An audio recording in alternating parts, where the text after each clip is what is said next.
बनवाने के संबंध में आकृष्ट कराना चाहता हूं। महोदय, मेरा लोकसभा क्षेत्र वाल्मीकि नगर जंगलों और नदियों से घिरा हुआ भूभाग है। मसान नदी की लंबाई लगभग 45 किलोमीटर है। यह नदी रामनगर प्रखंड के ठोड़ी कुटी गांव से शुरू होकर दोन और त्रिवेणी कैनाल को पार करते हुए लौरिया प्रखंड के तेलपुर गांव में सिकरहना नदी में जाकर मिलती है।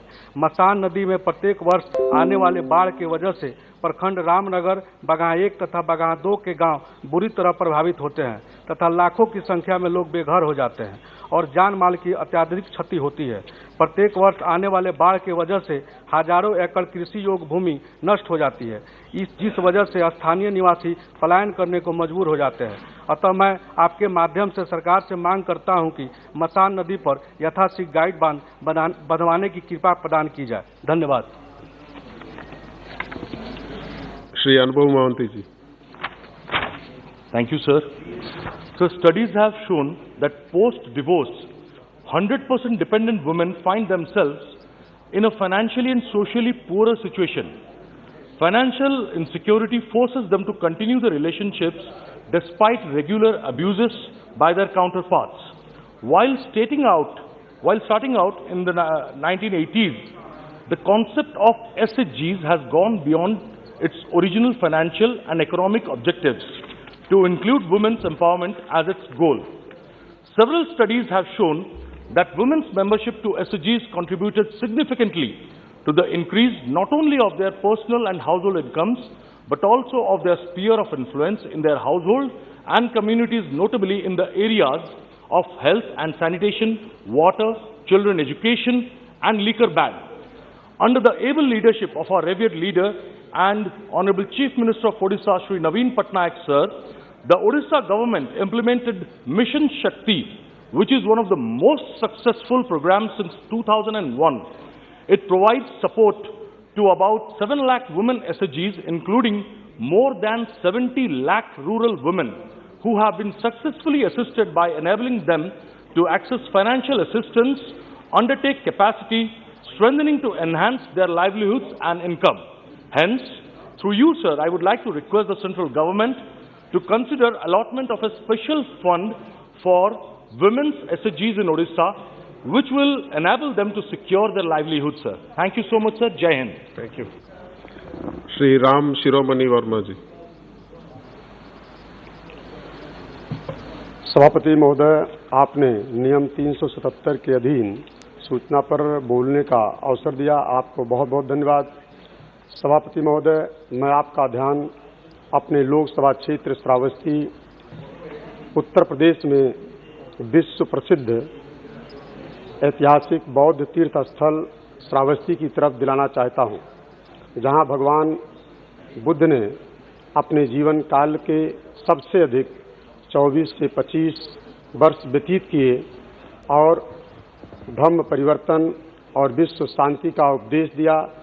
इस विश्व प्रसिद्ध ऐतिहासिक पर्यटन स्थल को देखने के लिए देश के कोने कोने से और विदेशों से लाखों पर्यटक और बौद्ध अनुयायी प्रतिवर्ष श्रावस्ती आते हैं। यह जिला आकांक्षी जिलों के अंतर्गत आता है। 2 साल पहले नागर विमानन मंत्रालय द्वारा श्रावस्ती एयरपोर्ट को चालू करने की घोषणा की गई थी, जिसका निर्माण का कार्य काफी समय से धीमी गति से चल रहा है। सभापति महोदय, आपके माध्यम से सरकार से मांग है कि श्रावस्ती उत्तर प्रदेश में एयरपोर्ट का प्राथमिकता के आधार पर जल्द से जल्द निर्माण कार्य पूर्ण कराकर एयरपोर्ट को चालू कराया जाए। धन्यवाद। श्री हसनैन मसूदी जी। Honorable Chairman, thank you for permitting me to draw attention of this House and the government to a serious challenge confronting our healthcare system. Sir, childhood cancer of late has emerged as a grave cause of grave concern. Each year, an estimated 500,000 children below age of 19 develop cancer. 1/6 of such cases are reported in India. Though childhood cancer cases, mostly in case of girl child, are suspected to be underreported. The most common types of the childhood cancer reported include leukemia, brain cancers, lymphomas, neuroblastoma, and what you have and submitted under 377, you have to read that only, please. The matter is different. What you that is precisely. While in developed countries, you want a with high copy? I income, can send you a copy. While in Please hand over him a copy. While in developed countries, Please with high hold your income, speech for a minute. is there any You change can in just read that. Is That there is any what change in the subject? No, what you have Please written. just elaborate with more steps. What you have written, you have to read While it out. in developed countries with high income, better health care, is that isn't there facilities and accessibility timely diagnosis? 80% of children with cancer are cured. The recovery rate in low and middle income countries like India, the recovery rate is as low as 30%. Please read what you have submitted. incidence of- Whatever is written will go on record. Only 30% of the patients, sir, it is same subject. I don't deviate You from can't it. change the subject. So The no, rule no. of the house is that you can't change the subject. We have to not change it, at all. Just 30%. I'm sorry, you can't Only- change the subject. only What 30 you have only submitted. 34% of. This is same. See, in this- only about 7,000. You have to read line by about line what 70 you have submitted. Please go to it. About 76,805 children each year are diagnosed to be suffering from cancer. Only 34% of such patients reach hospital, and overall survival rate of such patients is less than 20%. Yes. Is that same? The developed countries have a different story to tell. The survival rate is up to 80%. Same. And in high income or developed countries, on the other hand, 60% or 66% of the children with cancer who do not get it diagnosed or make it to the treating centers do not survive. Recently, on the eve of International Childhood Cancer Day, we were reminded of the bridge to bridge the gap in healthcare and ensure early detection of child cancer to combat healthcare inequity. Sir, so we have to make an effort to bridge this gap in childcare in developed countries and underdeveloped countries and in developed countries like India and mostly developed countries.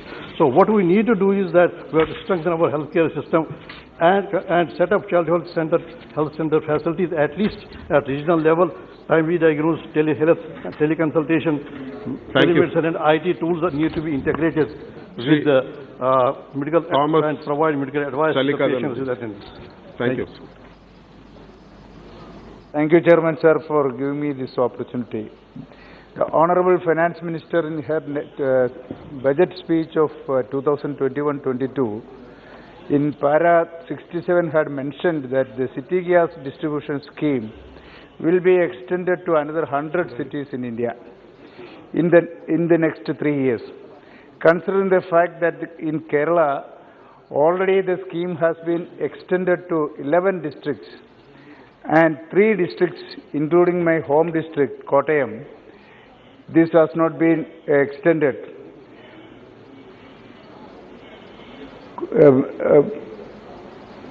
Kottayam, Idukki and Pathanamthitta are the districts which are adjacent to the already selected districts. Through this submission, I would request the Honorable Minister to implement the scheme in these 3 districts also during 2022-23. Otherwise, the people of these districts may feel that they have been denied the benefit of cheaper, safer and environment-friendly fuel. Thank you, sir. Item number 15. We'll take up the Chartered Accountants, the Cost and Works Accountant and the Company Secretary's Bill 2021. Honorable Minister. Sir, on behalf of my senior colleague, Srimati Nirmala Sitharaman, I rise to move that the bill to amend the Chartered Accountants Act 1949, the Cost and Works Accountants Act 1959 and the Company Secretaries Act 1980 be taken into consideration. Shri M.K. Vishnu Kumar ji.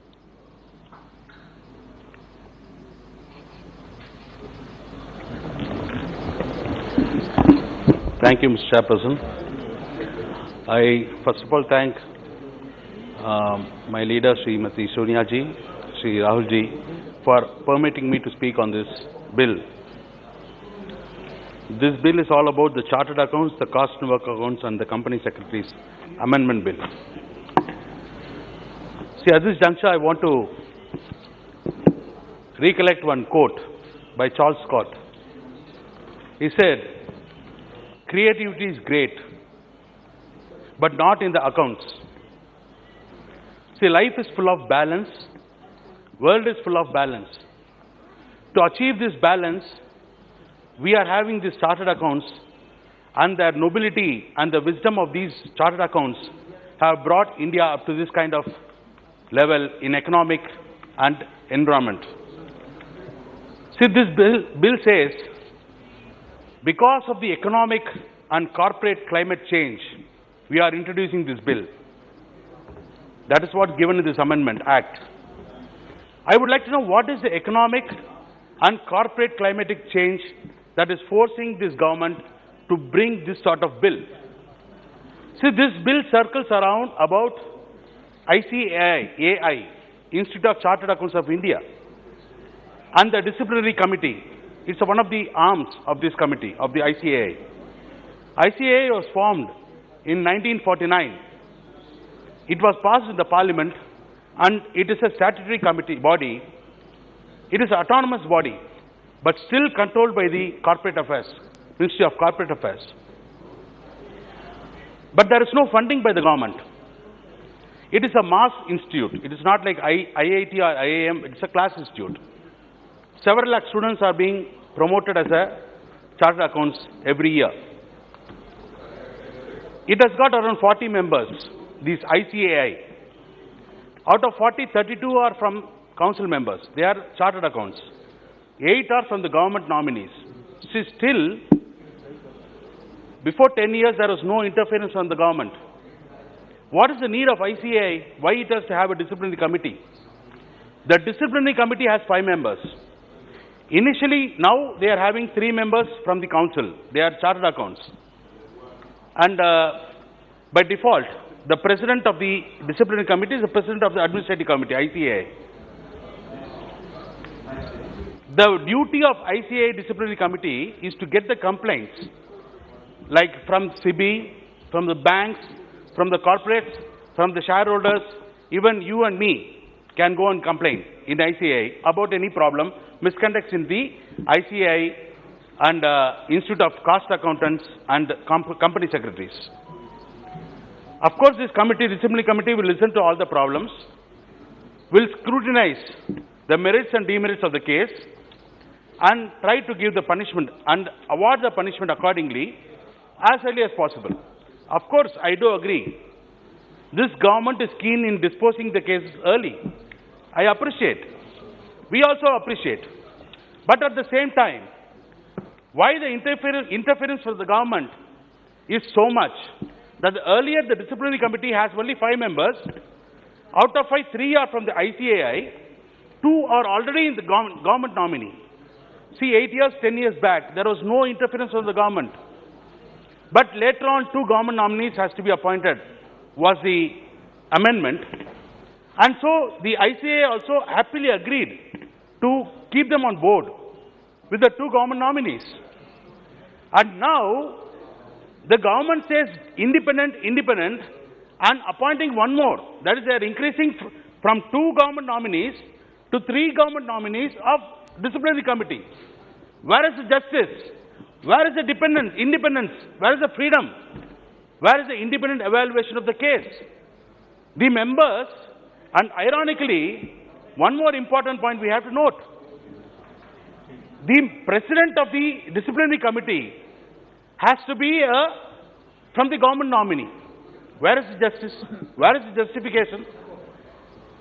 See, the Medical Council of India, Dental Council of India, Bar Council of India, they are all the professionals.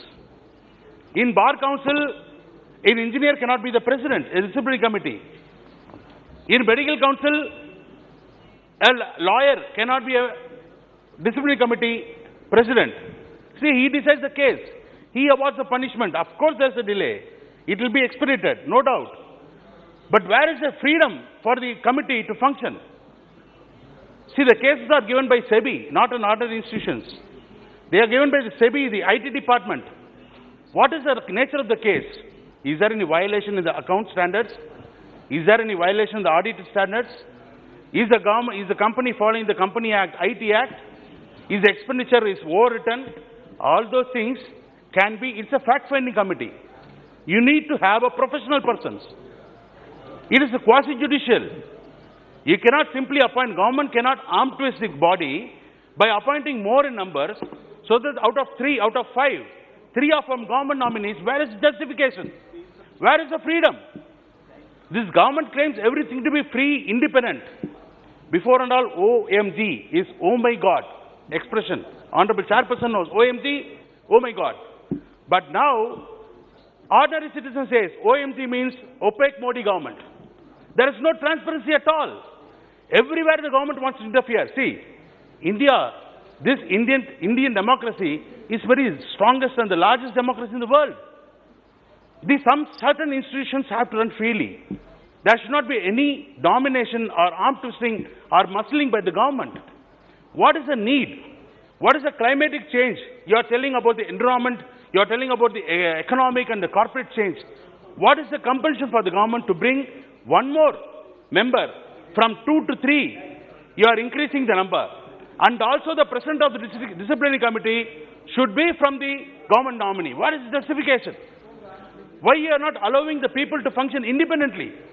This is a very important problem.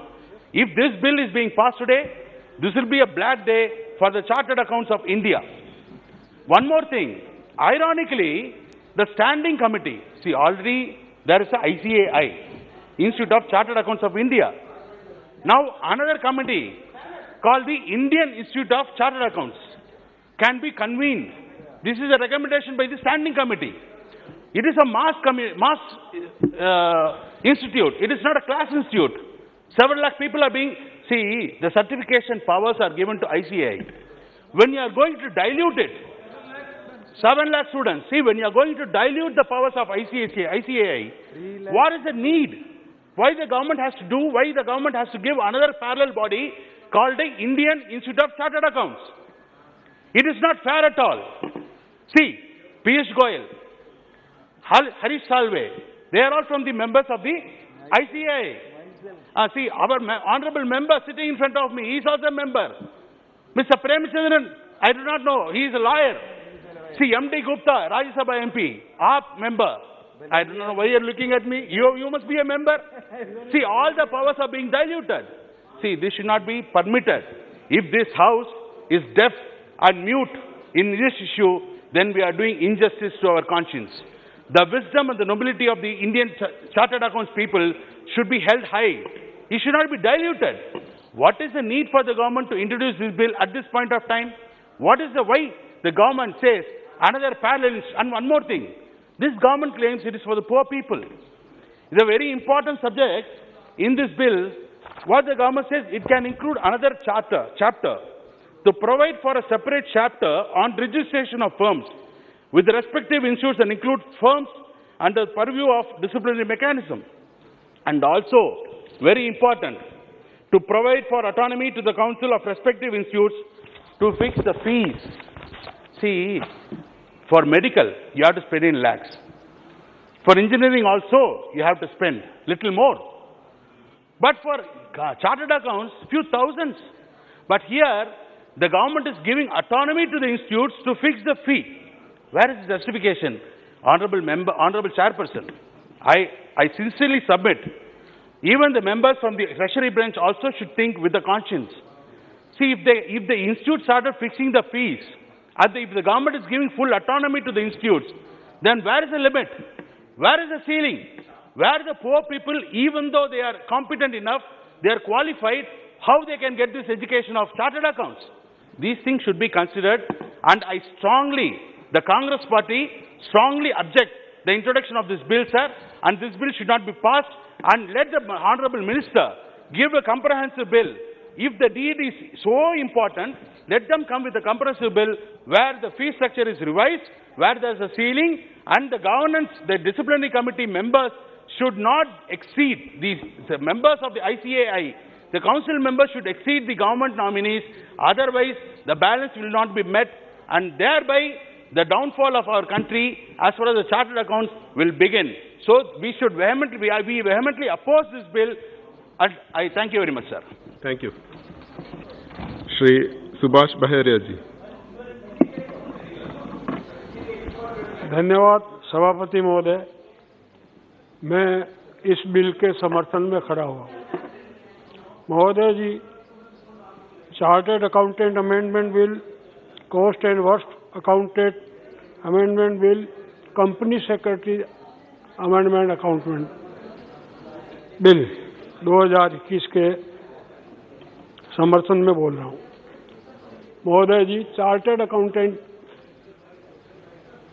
देश का एक जो ये तीनों profession है, company secretary, cost accountant, chartered accountant, प्रतिष्ठित profession है और इनकी अपने देश में ही नहीं विश्व में भी प्रतिष्ठा है। और आज विश्व के अंदर भी भारतीय चार्टर्ड अकाउंटेंट हो, कॉस्ट अकाउंटेंट हो, कंपनी सेक्रेटरी हो, मान्यता प्राप्त है। तो ये इसकी जो विशिष्टता है यह बनी रहे और इसीलिए यह अमेंडमेंट के बिल अमेंडमेंट है। महोदय जी, चार्टर्ड अकाउंटेंट एक्ट में 1959, 2006 और 2011 में अमेंडमेंट हुए थे। ऐसे ही कॉस्ट वर्क्स अकाउंटेंट एक्ट में 2006 और 2011 में हुए और कंपनीज एक्ट में 2006 और 11 में, इसमें कॉस्ट कंपनी सेक्रेटरी एक्ट में।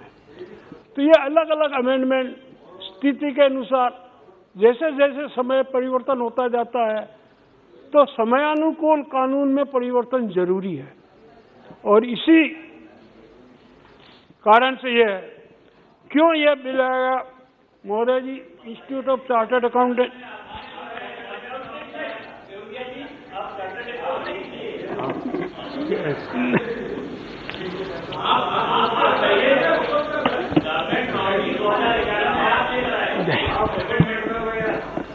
महोदय जी, तो क्यों, तो ये बात है, मैं कोट करना चाहता हूँ। 1 जुलाई 2017 चार्टर्ड अकाउंटेंट डे के दिन माननीय प्रधानमंत्री जी ने जो वहाँ संबोधन किया, उसका जो उन्होंने बोला वो कोट करना चाह रहा हूँ।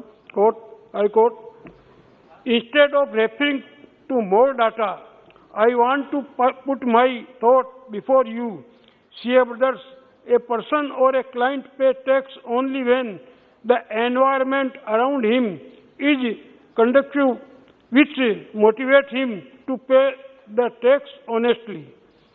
If he sees that the advisor himself is asking him to hide the truth, then he will boldly traverse the wrong path.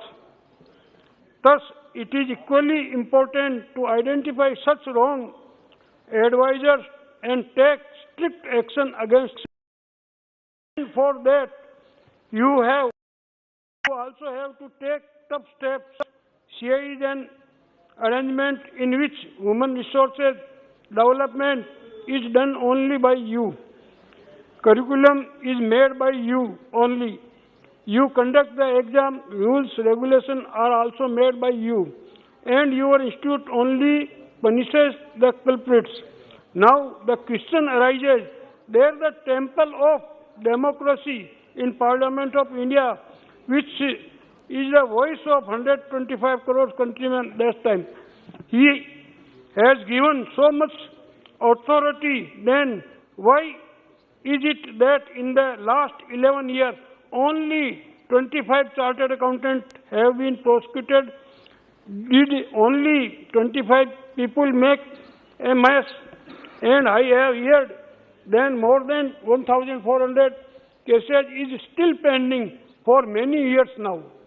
A single case takes years to settle. Tell me, my friends, it is a matter of concern or not for such highly qualified professionals, unquote. महोदय जी, आज जो जैसे हमारे सामने वाले अभी मित्र बोल रहे थे कि ये इंडिपेंडेंट जो है कि इंस्टीट्यूट की ऑटोनॉमी, इससे कुछ फर्क पड़ेगा। महोदय जी, 5 डिसिप्लिनरी कमेटी में मेंबर बनने हैं, 5 में से 2 मेंबर काउंसिल के और 3 मेंबर जो बनने हैं वो भी रिकमेंड जो पैनल होगा वो काउंसिल के द्वारा रिकमेंड होगा, सरकार अपने आप नहीं। तो इसलिए ये नहीं आप कह सकते कि भाई गवर्नमेंट जो पैनल्स काउंसिल बना के भेजेगी और उस पैनल में से ही उनको प्रेसिडेंट लेना, उस पैनल में से ही मेंबर्स सदस्यों को चुनना। तो ये अपन नहीं कह सकते कि भाई इसमें जो इंस्टीट्यूट है, जो काउंसिल है या उसकी ऑटोनॉमी पे उसकी जो स्वायत्ता है उस पर फर्क पड़ेगा। आप ये नहीं कह सकते, क्योंकि जो मेंबर बन रहे हैं जो वो उनकी रिकमेंडेशन के हिसाब से पैनल में से ही सरकार बनाएगी। सरकार उस पैनल के बाहर से मेंबर नहीं बना सकती, यह कानून में प्रावधान है। तो इसलिए ये कहना, पर इसका क्यों अपने को ऐसे है, क्योंकि इसमें 3-4-5 विशेष कारण है जिसके कारण ये जो अमेंडमेंट लाए गए हैं। सबसे पहले तो जैसा बता रहे थे डिसिप्लिनरी वाला, महोदय जी इसमें वास्तव में जो कहीं गलतियां हुई और जहां सीए ने गलती की पर उसके खिलाफ डिसिप्लिनरी एक्शन में काफी डिले हुआ है। ये मैं भले ही एक मेंबर हूं और मेंबर के बाद बोल रहा, चार्टर्ड अकाउंटेंट मेंबर हूं इंस्टीट्यूट का, लेकिन जो डिसिप्लिनरी प्रोसेस है वो काफी लंबा समय लेने वाला। तो इस अमेंडमेंट के द्वारा यह तय किया गया कि डिसिप्लिनरी जो प्रोसेस है वो 1 साल में यानी 365 दिन के अंदर पूरा हो जाए। यह जरूरी है, नहीं तो यह हालत हो रही। इसमें क्या था पहले प्रावधान का, कोई भी कंप्लेंट डिसिप्लिनरी डायरेक्टर के पास आती थी तो डायरेक्टर पहले यह देखता था कि प्राइमा फेसी प्रथम दृष्टया उसकी क्या राय है, और उस राय को बनाने में उसको 5-5, 6-6 साल लग जाते थे। राय ही नहीं बनती थी, प्रथम दृष्टया उसकी क्या राय है कि ये एक्शनेबल है कंप्लेंट या नॉन एक्शनेबल है, और राय। अब राय की जगह जो डिसिप्लिनरी डायरेक्टर है उसको सीधा अपनी जो रिपोर्ट है वो देनी पड़ेगी कि भाई ये एक्शनेबल है या नहीं है, और है तो क्यों है, नहीं है तो नहीं। इसके लिए टाइम फिक्स कर दिया गया ताकि कोई भी कंप्लेंट, कोई भी स्टेक होल्डर जिसको प्रभावित हुआ, जिसके साथ कुछ गड़बड़ हुई है, जिसके साथ कुछ भी हुआ है, अगर वो कोई कंप्लेंट करता है तो उसमें उसको रिपोर्ट देनी पड़ेगी। वो डायरेक्टर के पास सबमिट करेगा, वो टाइम देगा, उसमें टाइमलाइन एक्ट के प्रावधान में दिया हुआ कि इतने दिनों में उनको सबमिट करनी पड़ेगी, इतने दिनों में रिप्लाई आएगा, इतने दिनों में नहीं आया। अगर नहीं तो अभी तक तो क्या होता था, उसको डिले कर जाते थे कोई ना कोई कारण, पर अब के इसमें जो एक्ट के अंदर ये प्रावधान कर दिया टाइमलाइन का, उस टाइमलाइन में जिसके अगेंस्ट कंप्लेंट की गई है, अगर उस टाइमलाइन में वो अपनी रिप्लाई फाइल नहीं करता है या कोई भी है तो उसको फिर उसको एक्ट पार्टी कर सकते हैं। यह प्रावधान अभी है, क्योंकि जानबूझकर जिसके खिलाफ कंप्लेंट की वो जानबूझकर उस कंप्लेंट उस पे कार्रवाई न हो, इसलिए वो डिले करते थे। वो डिले करने का जो है अब उनके पास कोई चारा नहीं रहेगा। उनको रिप्लाई, जो भी उनके पक्ष की रिप्लाई है, he has to give that reply. उसके साथ साथ जो आगे फिर जैसे अगर उन्होंने कह दिया कि भाई ये कंप्लेंट है, ये एक्शनेबल नहीं है, तो वो अपने कमेटी के पास, डिसिप्लिनरी कमेटी या बोर्ड ऑफ डिसिप्लिन के पास भेजेगा और वो उस पर डिसाइड करेंगे कि क्या एक है कि नहीं। और अगर उनको कुछ डाउट हुआ तो वापिस उसको डायरेक्टर के पास भेज सकते हैं। और एक सबसे बड़ा लकूना पहले था कि मान लो किसी सरकारी अधिकारी ने कोई कंप्लेंट की कि भाई ये जो मेंबर है इंस्टीट्यूट का, इसने यहाँ गलती की है, और उसके प्रूफ के साथ अगर वो डायरेक्टर को भेजता है कि भाई ये इसके प्रूफ है, ये गलती की, तो उसको प्रीलिमिनरी एग्जामिनेशन रिपोर्ट माना जाएगा। पहले यह था कि पहले वो अगर विद प्रूफ भेजता भी था तो भी उसको पहले ओपिनियन के लिए उसमें चल जाता था, प्रीलिमिनरी ओपिनियन क्या है उसमें चले जाती थी और उसमें टाइम लग जाता था। अब तो उसको उसमें ओपिनियन की जरूरत ही नहीं है। जैसे ही अगर सरकार के किसी राज्य सरकार या सेंट्रल गवर्नमेंट या किसी सरकारी कॉरपोरेशन के किसी भी जो ऑथराइज्ड पर्सन है जिसने विद प्रूफ अगर कोई कंप्लेंट दी है तो वो अपने आप में वो रिपोर्ट मानी जाएगी, उस पर एक्शन होगा। तो ये बड़ा चेंज जो है, इसका कारण ये क्योंकि इतने ज़्यादा इंस्टीट्यूट में केसेज पेंडिंग पड़े हैं और उससे आज जो मेंबर्स है इंस्टीट्यूट है उसकी ऊपर कुछ सवाल लोग उठाने लग गए और इसी कारण से यह अमेंडमेंट लाना हुआ ताकि ये डिसिप्लिनरी और उसके साथ साथ एक और प्रावधान किया गया कि किसी के खिलाफ डिसिप्लिनरी कार्रवाई चल रही है तो वो उसको पोर्टल पे डाला जाएगा क्योंकि वो कहाँ पे है, वो डिसिप्लिनरी कमेटी के पास में है, डिसिप्लिन डायरेक्टर के पास में है या उसका निस्तारण हो गया, क्या निस्तारण हो गया, सारी चीजें एकदम ट्रांसपेरेंसी के लिए बिल्कुल साफ सुथरा के लिए सारा उसको पोर्टल में डालने का प्रावधान इसमें किया गया ताकि कहीं पर भी कोई न तो किसी के साथ कोई ज्यादती हो सकती है और न कोई जो है जो जिसने गलती की है वो बच सकता है। तो यह एक बहुत बड़ा अमेंडमेंट जो है डिसिप्लिन का मेजर अमेंडमेंट जो इंस्टीट्यूट हो रहा बात जो है। पर ये आपको फिर मैं कहना चाह रहा हूँ कि जो पैनल जो बनेगा मेंबर जो बनेंगे कमेटी के वो ऑन द रिकमेंडेशन ऑफ जो नॉन मेंबर जो इसमें सदस्य बनने वाले हैं डिसिप्लिनरी कमेटी में वो on the recommendation of the from the panel जो काउंसिल द्वारा दिया जाएगा गवर्नमेंट को वही मेंबर बनेंगे ऐसे कैसे ही। दूसरा जो एक अमेंडमेंट इसमें और आया है वो आया है कि एक कोऑर्डिनेशन कमेटी की। तो कोऑर्डिनेशन कमेटी जो तीनों इंस्टीट्यूट के तीनों का काम करीब वो अलग बात है कि एक में संख्या चार्टर्ड अकाउंटेंट में ज्यादा है और दूसरी में संख्या थोड़ी कम है। पर सन 2000 में एक MOU हुआ था तीनों इंस्टीट्यूट के बीच में कि तीनों इंस्टीट्यूट आपस में कोऑर्डिनेशन करेंगे लेकिन वो MOU कागजों पर रह गया, वो कोई लीगल शेप में नहीं आया। तो इसलिए उस कोऑर्डिनेशन के लिए ये अमेंडमेंट इसमें लाया गया है कि भाई कोऑर्डिनेशन कमेटी बनेगी। तो कोऑर्डिनेशन कमेटी से इंडिविजुअल जो प्रोफेशन है उसके ऑटोनॉमी में कोई फर्क नहीं आने वाला, वो तो अपने हिसाब से एग्जाम करें। क्योंकि आज सभापति महोदय स्थिति एग्जाम जो CA का पास करना कितना टफ है इसका उदाहरण मैं देता हूँ कि 3 साल तक तो उसको प्रैक्टिकल ट्रेनिंग करनी है और उसके साथ साथ एग्जाम और एग्जाम का रिजल्ट रहता है 1.5 से 2%। आज इतने सालों में कुल आज नंबर ऑफ चार्टर्ड अकाउंटेंट कुल 3,27,000 है जो अभी मेंबर्स हैं इंस्टीट्यूट के। तो इतना टफ एग्जाम को इतना नहीं, तो इसी कारण इसके जो प्रोफेशन की जो है ना मान्यता पूरे विश्व में केवल इसी कारण से है क्योंकि ये स्ट्रिक्ट रूल्स फॉलो कर रहे हैं। तो ये मान्यता बरकरार है इसी का दिए गए है। तो ये कोऑर्डिनेशन कमेटी जो तीनों की जो MOU थे MOU किया था तीनों इंस्टीट्यूट ने वो इम्प्लीमेंट नहीं हुआ। तो इस बार सेक्शन 9 में ये जो कोऑर्डिनेशन कमेटी का इस कोऑर्डिनेशन कमेटी का जो वर्क रहेगा वो एक दूसरे इंस्टीट्यूट के वर्क में प्रोफेशन में इंटरफियर करने का नहीं है। उनका जो काम रहेगा वो कि भाई ये एक प्रोफेशन का जो अच्छा ही है दूसरे प्रोफेशन वालों को मालूम पड़े वो उसमें चर्चा करे उसको इम्प्लीमेंट करे। इसलिए ये कोऑर्डिनेशन कमेटी बाकी इंडिविजुअल जो कर रहा है प्रोफेशन अपने आप जो काउंसिल कर रही है जो इंस्टीट्यूट कर रहा है वो अपने हिसाब से एग्जाम अरेंज करेंगे, अपने हिसाब से ही मेंबर्स को रजिस्ट्रेशन करेंगे और अपने अलग अलग उनके जो भी नियम है उस हिसाब से करेंगे।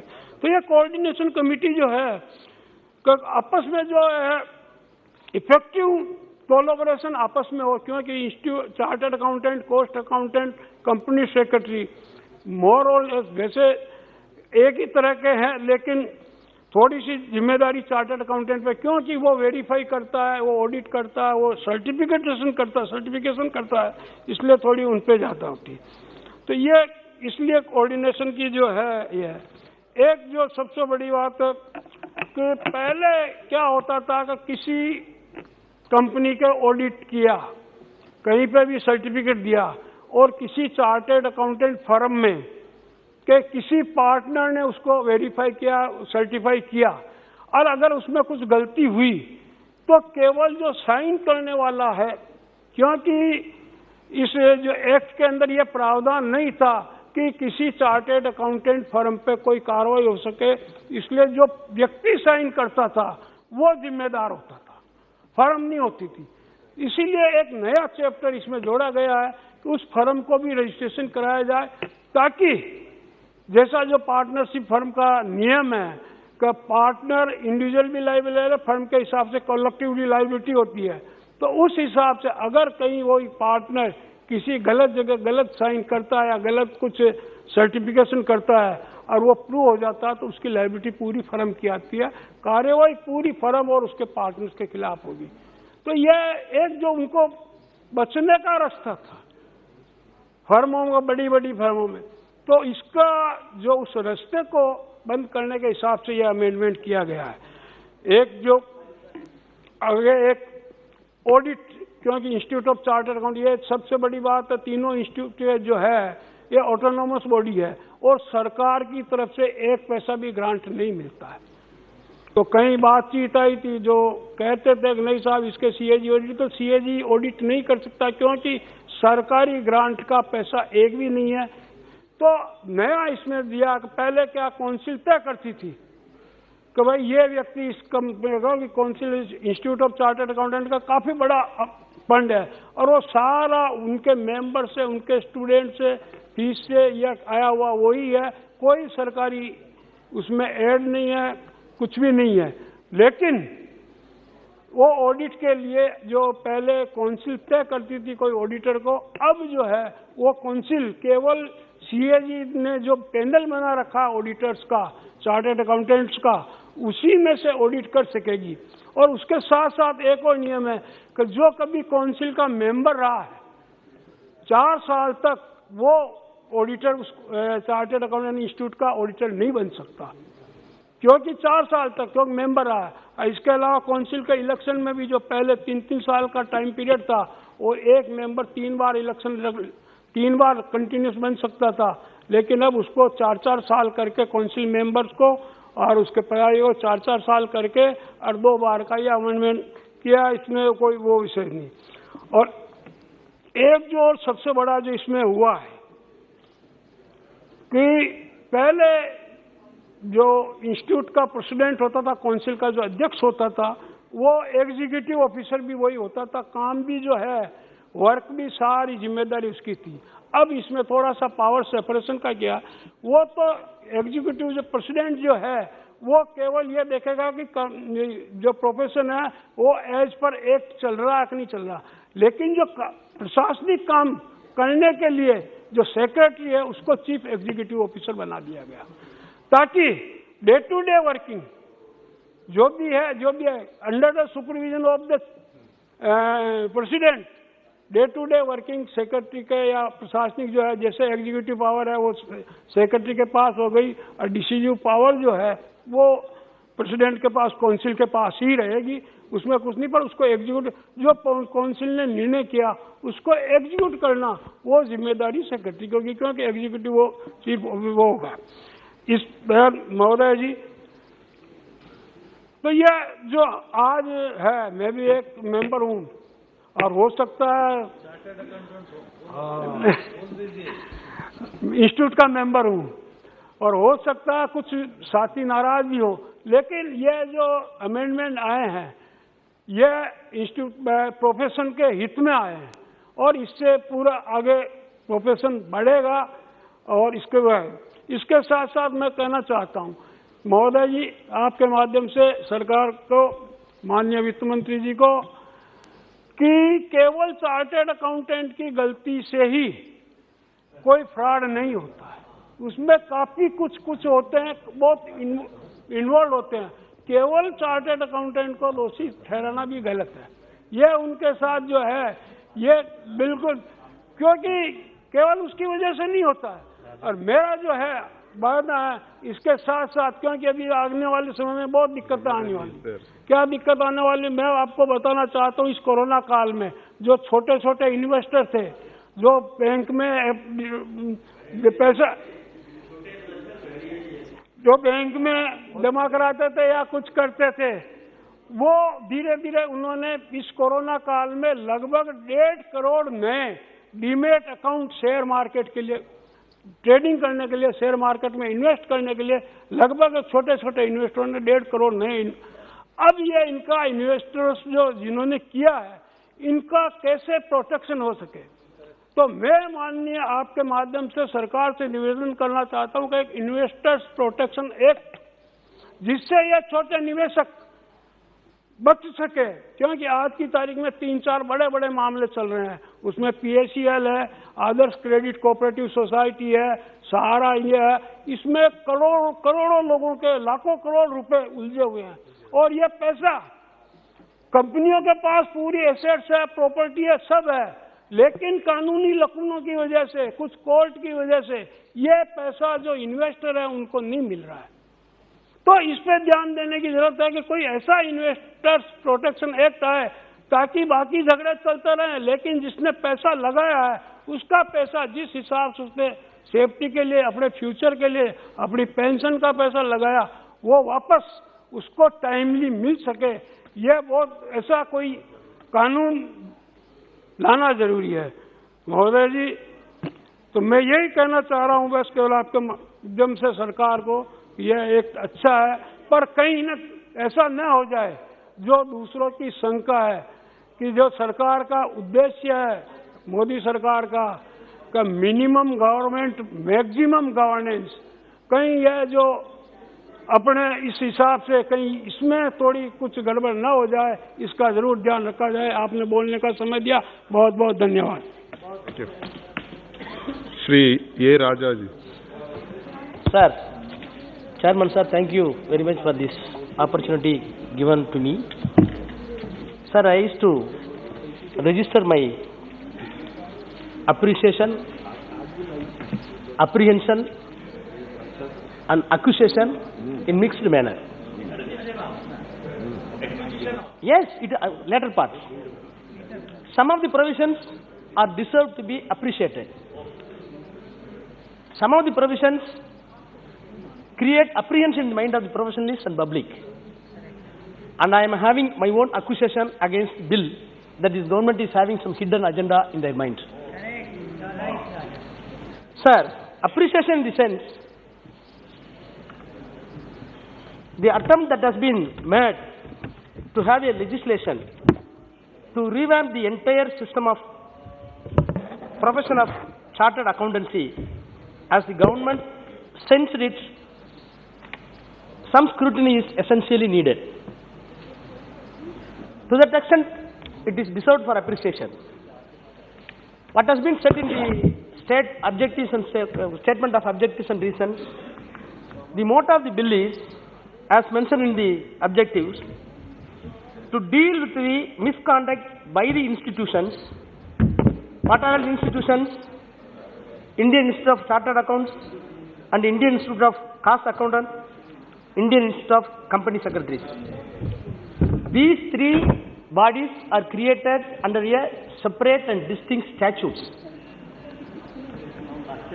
Whether I can appreciate the government or I can express my apprehensions, the first time I think, to my knowledge, three individual and separate and distinct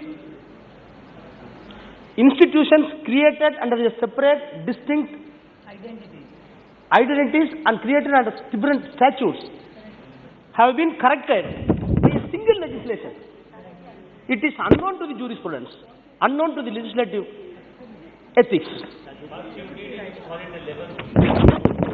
The procedure that has been adopted by the government is completely unknown to the democratic norms of this House, legislative competence of this House. That has to be expressed by the Minister first. Sir, government has come up with a legislation to deal with three different branches, different institutions created under different statutes. However, it is workable. That has to be discussed at length in this House. However, my speech will be very brief. Sir, I do not want to take more time. Sir, the bill, as the bill was already discussed in the Parliamentary Standing Committee and the recommendations came up, I think that all the members of the Standing Committee from the different parties must have expressed their views, and I hope all views expressed in the committee meeting should have been incorporated in the bill. In spite of the deliberations took place in the Standing Committee, there are so many anomalies in the bill. I will list out one or two. Sir, by passing the bill, the appreciation deserved, what I said is, by passing this bill, first time we are having a multidisciplinary body, mechanism. Multidisciplinary practice and mechanism. What is meant by multidisciplinary mechanism? You are including not only chartered accountants, not only non-chartered accountants, you are including in the system advocates and other professionals, even engineers, architects, all are included in the system to revamp the entire chartered accountancy. That is a good attempt. Whether it is going to deliver the tangible results or not, altogether different. Notwithstanding the outcome, the attempt that has been made to synchronize all the statutes by way of creating a multiple disciplinary forum or body or practice is really deserved for appreciation. But let us leave to the natural course when it is applicable to the when was applied on the ground. Sir, for this reason, the reason behind the multidisciplinary practice will provide integrated services from both CA and non-CA, as I put it earlier. Because of this, other communities like lawyers, engineers and architects will be benefited not only in the terms of professional experts, in terms of financial aspects also. Sir, I do appreciate one more thing. The first time when you are enacting the legislation, the legislation, so far all the legislations, namely three legislations for chartered accountant and cost accountant and company secretaries, three legislations starting from 1956, 59 and 80 respectively. All these legislations focused only for the chartered accountants and company affairs and the cost benefit analysis. But first time, non-audit professions, non-audit skills, which is essentially, maybe little bit remotely, but essentially needed in the system, that has been included, inducted by way of this legislation. That has to be appreciated. For all this reason, I am having no reservation to extend my support to this bill. But still, I am having my own issues. I will express my appreciation and apprehension now. Sir, my friend Vishnu Prasad from Congress has expressed beautifully that what are all the anomalies available in the bill. The one is disciplinary committee.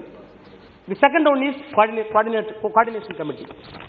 As you put it rightly, the entire entity of the body, disciplinary committee, has been changed, not only physically, in the letter and spirit, and the delivery system also completely diametrically opposite with the existing system and the already existed system. So, rightly he put it, earlier 2 government nominees, 3 chartered accountants, totally 5 members. Chairman was chartered accountant. Now, only 2 chartered accountants and 3 non-chartered accountants, even that can be digested. But what is surprise and shock is, the chairman will be the non-chartered accountant. My friend rightly said, for advocate, bar council of chairman will be advocate. Medical council, chairman will be doctor. Chartered accountant, you are having non-chartered accountant. What type of justice is being delivered? Sir, in law, yes, do admit, no one can be a judge for his own cause. That is applicable to individual. I cannot be a judge for my own case. It has to be given to you or somebody else to maintain the neutrality. But whereas the profession is concerned, justice has to be delivered only by the same identical professionalist. A man who practices law can interpret law and deliver justice. A man who did practice in medicine, he can give advice for medicine. Domain knowledge. Now you are transmitting an alien, complete alien, to some body. That is why saying not only the autonomous of the body is compromised, or autonomous of the body is not only compromised or diluted or mitigated. My accusation is you are having hidden political agenda to kill some institution, to kill some companies. Otherwise, such an attempt should not have been done.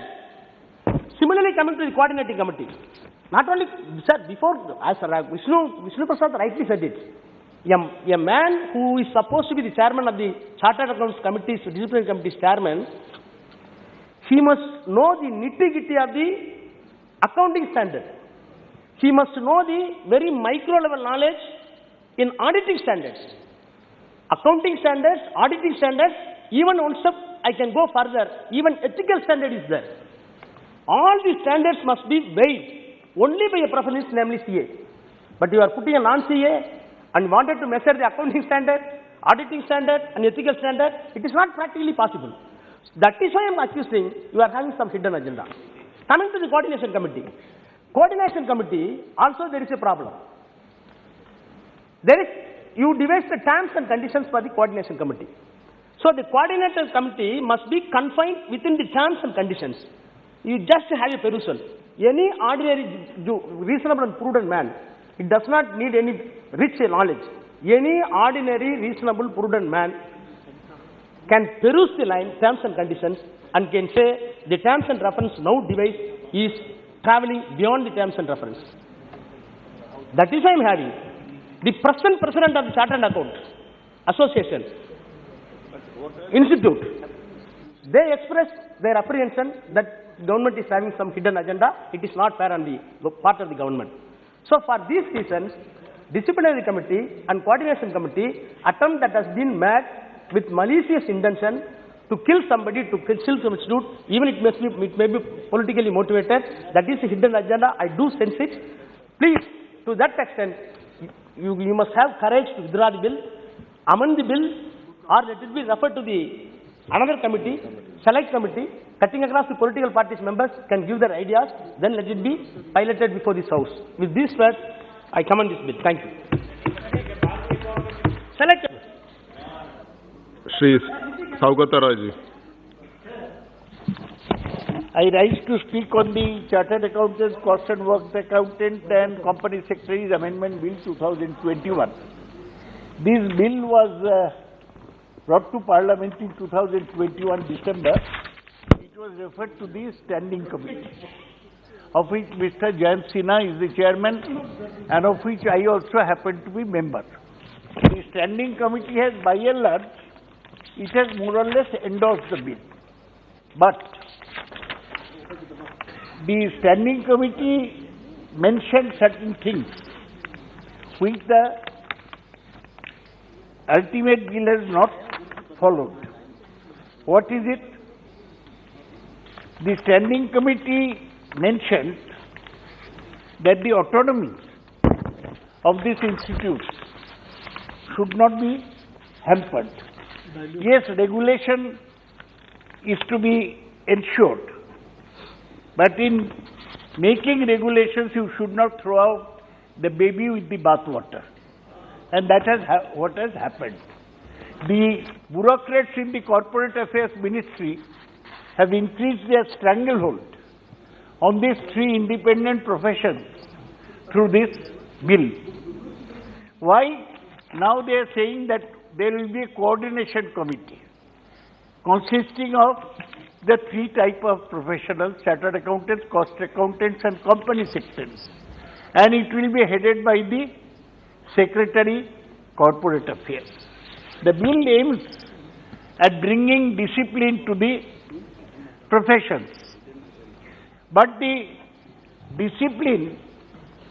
disciplinary authority will be headed by a non-chartered accountant.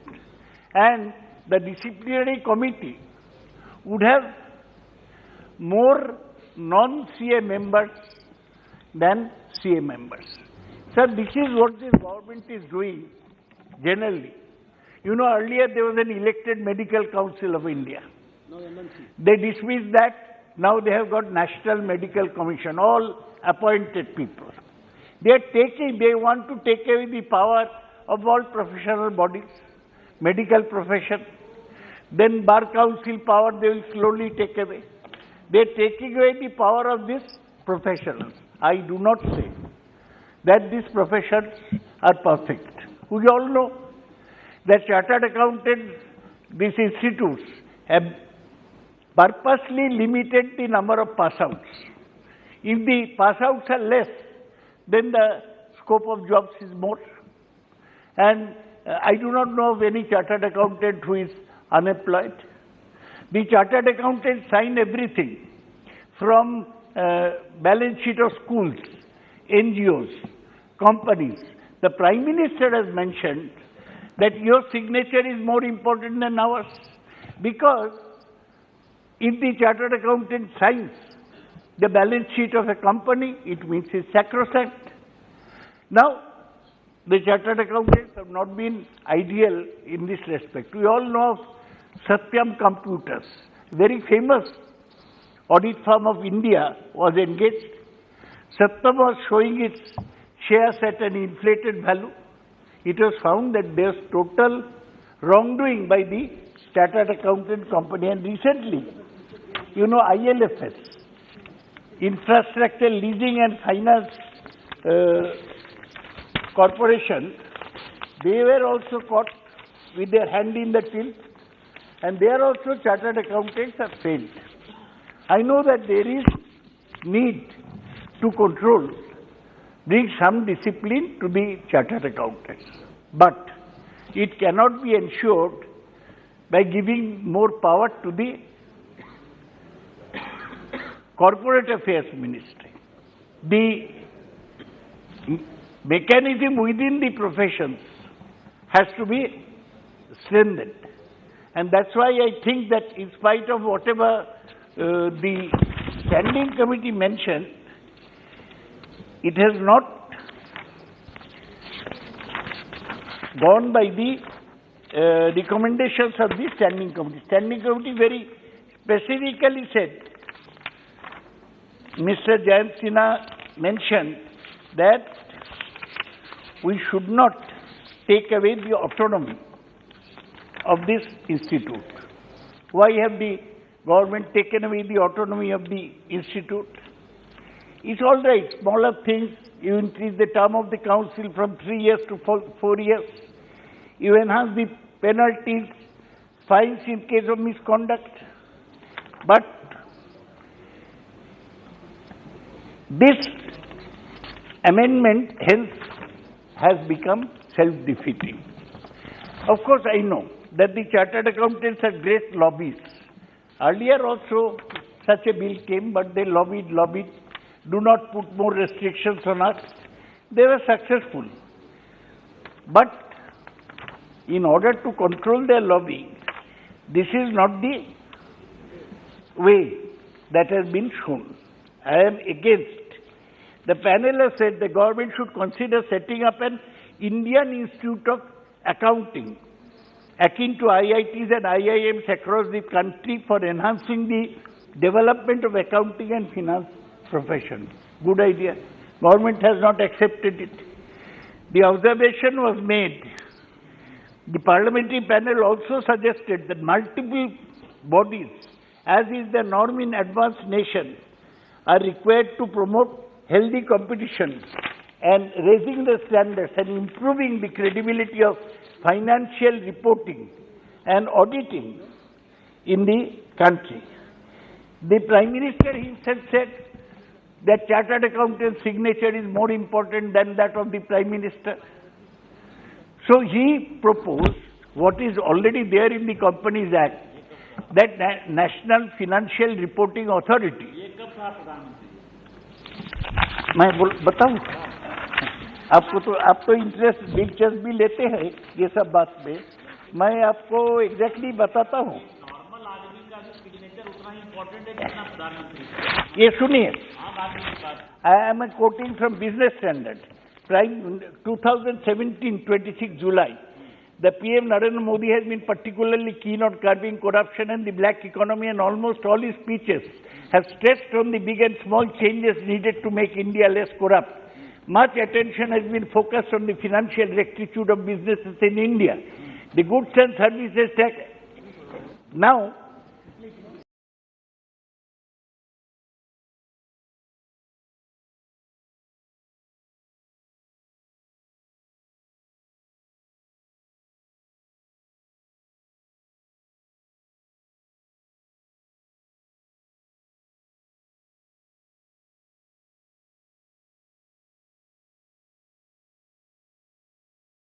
the Prime Minister mentioned that the demand for NFA is not a new one. The Companies Act of 2013 already provides for such a regulatory body. And the Prime Minister himself said that your signature is more important than mine. Where is that statement? Yes. I tell you. I tell you that statement was made by the Prime Minister while he was inaugurating the GST Council. हाँ, 2017 में दोनों हुआ। Prime minister ये बोला। मैंने आपको कहा sir कि कोट करिए ना, कहाँ बोले वो। वही तो ढूंढ रहा हूँ। ठीक है, छोड़िए, आगे चलिए। अच्छा, अरे ये सुनिए ना। Dada, don't get distracted. Sir, सुनिए, very important. Please go ahead with your. The PM highlighted. However, the institute has been found wanting in acting against its errant members on many occasions. A fact highlighted by Mr. Modi himself.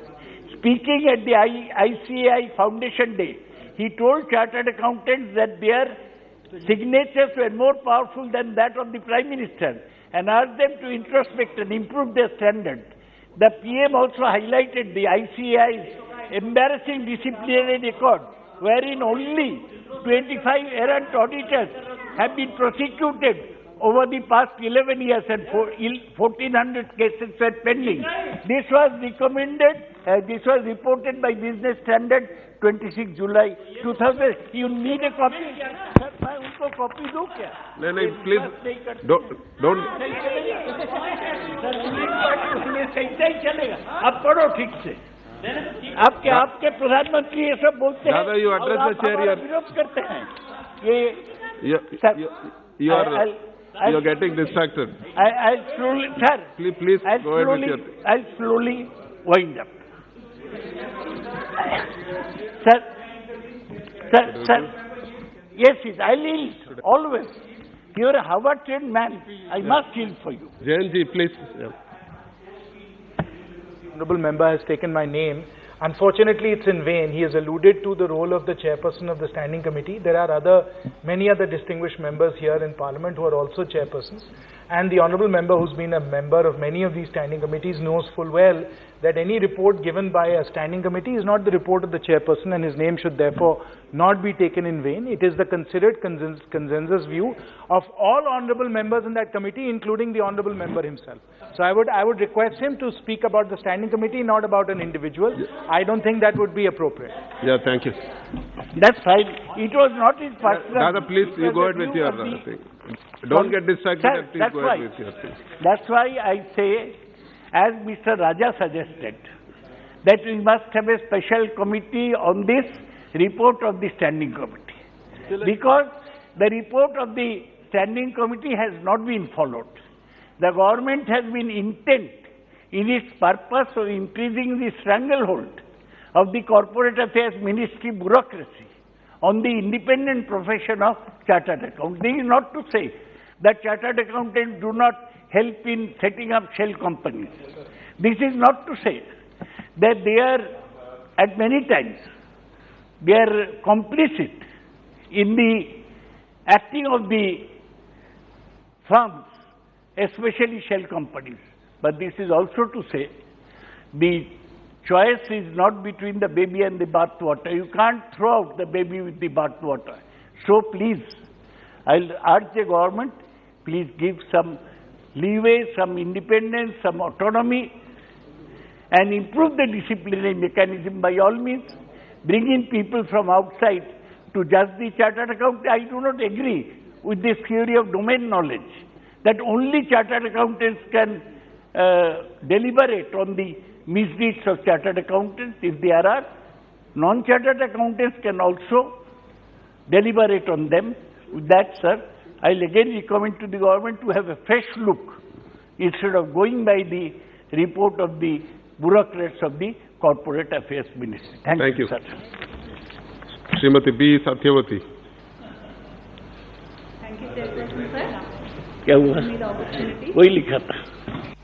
And first of all, I stand here to support the bill from YSR Congress Party under the dynamic leadership of our Honorable CM Garu,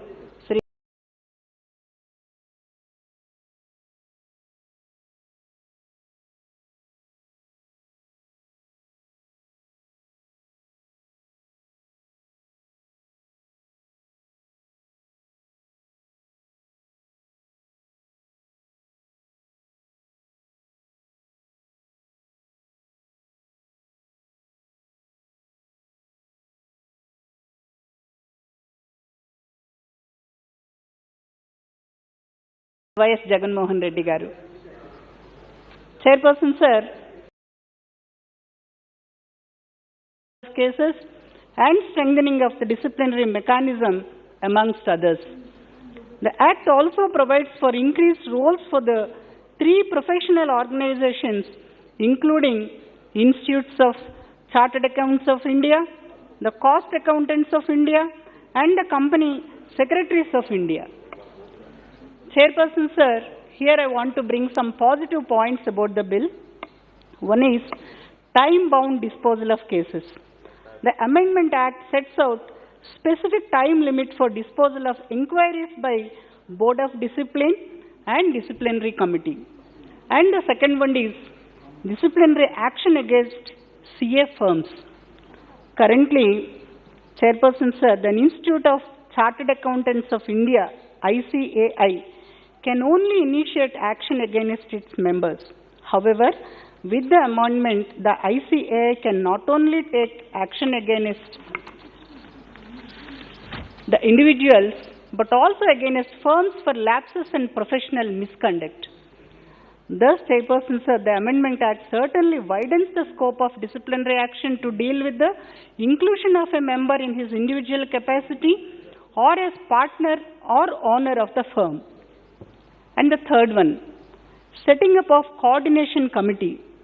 The amendment also provides for setting up of a coordination committee consisting of the President, Vice President, and the Secretary of the Council of each of the professional organizations, Institutes of Chartered Accountants of India, the Cost Accountants of India, and the Company Secretaries of India. The committee will have an important role in overseeing the development and harmonization of the professions of Chartered Accountants, Cost Accountants, and Company Secretaries. Further, the Act also provides for specific functions for the Coordination Committee. And the fourth point is, it increases penalty for falsely claiming to be a member of the institute. The penalty for falsely claiming to be a member of the institutes has been increased, which would help in curbing fraudulent cases. Further, the manifold increase in penalty and provision for imprisonment would act as a necessary deterrent against fake professionals. Honorable Chairperson sir, and there are few suggestions. One is increase of non-CA members in disciplinary committees. The provision that the ICAI shall recommend all names in the disciplinary committee is a good step. However, many people have expressed concern over the reconstitution of the disciplinary benches, whereby it now mandates the appointment of 2 CA and 3 non-CA members as part of the disciplinary committee. Further, one of the non-CA members would act as the presiding officer. Chairperson sir, CA members with their expertise and domain knowledge should be given preference in disciplinary forums for better and speedy disposal of cases. Thus, it's our humble suggestion to the Minister Ji that the strength of CA members would be increased in the disciplinary forums, and further, a CA member should act as the presiding officer. Before I conclude, Honorable Chairperson sir, I believe overall that the amendment is a step in the right direction. It will further make the functioning of ICAI more cohesive and would indeed strengthen the corporate governance, audit quality, and reporting of key statutory documents in the country. Thank you very much. Thank you. Nishkant ji. Sir, chairman sir, जब हम प्रधानमंत्री जी या राष्ट्रपति को coat करते हैं और ये सीनियर मेंबर स्वागत बाबू जैसे लोग कोट करते हैं, तो मुझे लगता है कि उसमें रेस्ट्रेन उनको होना चाहिए। जो उन्होंने पेपर दिया सर, हाउस को इन्होंने मिसलीड किया। प्रधानमंत्री जी का जो अगला वक्तव्य था सर, वो वक्तव्य यह था कि the PM also highlighted that ICAI is embracing disciplinary record wherein only 25 errant auditors had been prosecuted over the 11 years and 1400 cases were pending. प्रधानमंत्री ऑडिटर को कह रहे हैं कि इंट्रोस्पेक्ट करो, और तुम जो गलती कर रहे हो, तुम जो सजा नहीं दे रहे हो अपने मेंबर्स को, ये गलत कर रहे हो और इसी के लिए ये किया। तो मुझे लगता है कि स्वागत बाबू को मिसलीड नहीं करना चाहिए, देश को मिसलीड नहीं करना चाहिए। इसीलिए मेरा ये इतना ही सबमिशन था। Have you given special permission to Mr. Nishika Dubey to change his seat so that he can have Shri Rahul Shewale ji.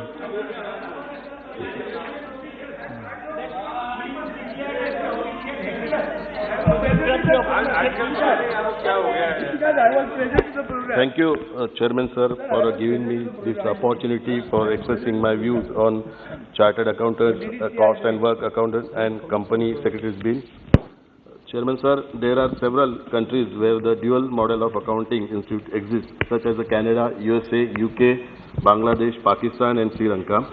In none of these countries, the confusion has been created by existence of two titles, and both CMAs and CAs coexist in harmony rendering service to the society. Such a good practice of the word can also be certainly practiced in India, and no confusion can be caused by changing name. In line with the same, till the year 2011, when Congress government was there, all was said and done for change of the name of our institute to the Institute of Cost Management and Accountants of India. But unfortunately, at the last moment, the words and management were not incorporated and the words and works were removed. It is a known fact that this occurred on objection from the Institute of Chartered Accountants of India to include the word management. Also, they have no locus stance on the affairs of our institute.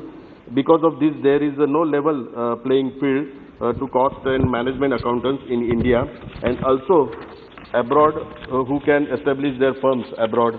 But due to recognition issues, they are suffering very badly on this. Chairman sir, in clause H45, the fifth report of a standing committee on page 28 and 29 clearly states the change of nomenclature of cost and works accountants to cost and management accounts. In the standing committee report, it was stated as the Ministry of Corporate Affairs may consider suitable change to the nomenclature of the institute as per international practice and benchmarks. It is observed that the ministry is ignoring the demand of cost accountants for more than 3 decades, and despite of this standing committee on finance recommending, the earlier standing committee also recommending the same. Sir, I urge the finance minister to consider my humble request. Chairman sir, when any act is drafted, it is expected that no disputes will occur in the same. It is bound to have some disputes, and hence precisely dispute resolution mechanism are created. In clause number 21, 56 and 89 in the act prevents complainant from withdrawing complaint. In any of the acts, such a prohibition of withdrawals is not found elsewhere. This will unnecessarily increase the burden on the judiciary and disciplinary mechanism of this institute. Sir, wastage of time and money will also be there, and other genuine cases will suffer because of this. Such provision preventing complainant from withdrawing complaint must be removed, and one should be allowed to withdraw the same without any hassle. It is the fundamental rights of any individual to withdraw the case filed by him or her in case of he or she thinks that the purpose of filing case is fulfilled. Chairman sir, as per suggestion F on page 26 of 25th reporting of a standing committee suggestive of establishing Institute of Accounting, IIMs and IITs, when government will consider the IIM, yes. When government will consider the proposal, and what is the timeline government has in its mind to decide on this. My 4th point is the Quality Review Board, as mentioned in clause 32, 67 and 100 states, for a Quality Review Board to file disciplinary complaints, which is not correct. Review Board is meant for giving suggestion and improve quality of audits and auditors and their firms. If they start filing complaints, then their orientation of work will change and drastically, and also QRB will not be welcomed by auditors, their firms. This will create disharmony and distrust between QRB and others. Sir, I requested to the finance minister to kindly consider the dropping clause 32, 67 and 100 from the above bill.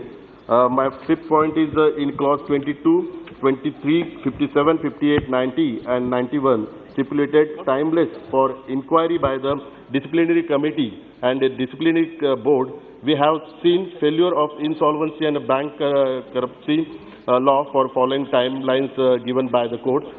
Here again, we are pushing these disciplinary authorities to give the judgment in specific days, which is not at all correct. The timelines which has been given does not have any study taken up by the ministry, and these timelines are bound to fail. Hence, it is proposed to remove the timelines given in these clauses, or if government is adamant that at least these timelines must be increased by minimum 60 days in clause 22, 23, 57, 58, 90 and 91. Chairman, sir, my last point is in the same clause 22, 23, 57, 58, 58, 90 and 91. There are procedures which are mentioned to be followed by the director, the discipline, board of discipline and disciplinary committee. It is suggested to drop these clause from the main act, and ministry can bring rules regarding disciplinary procedure. Currently also there are separate rules for disciplinary proceeding, which offers flexibility to ministry and government for this easy modification if needed. Hence, it is proposed to drop clause 22, 23, 57, 58, 90 and 91. Also, these provisions lack natural justice to the complainant and respondent by not providing them any opportunity to file rejoinders. Thank you, sir. Thank you. Shri Kaushaledra Kumarji.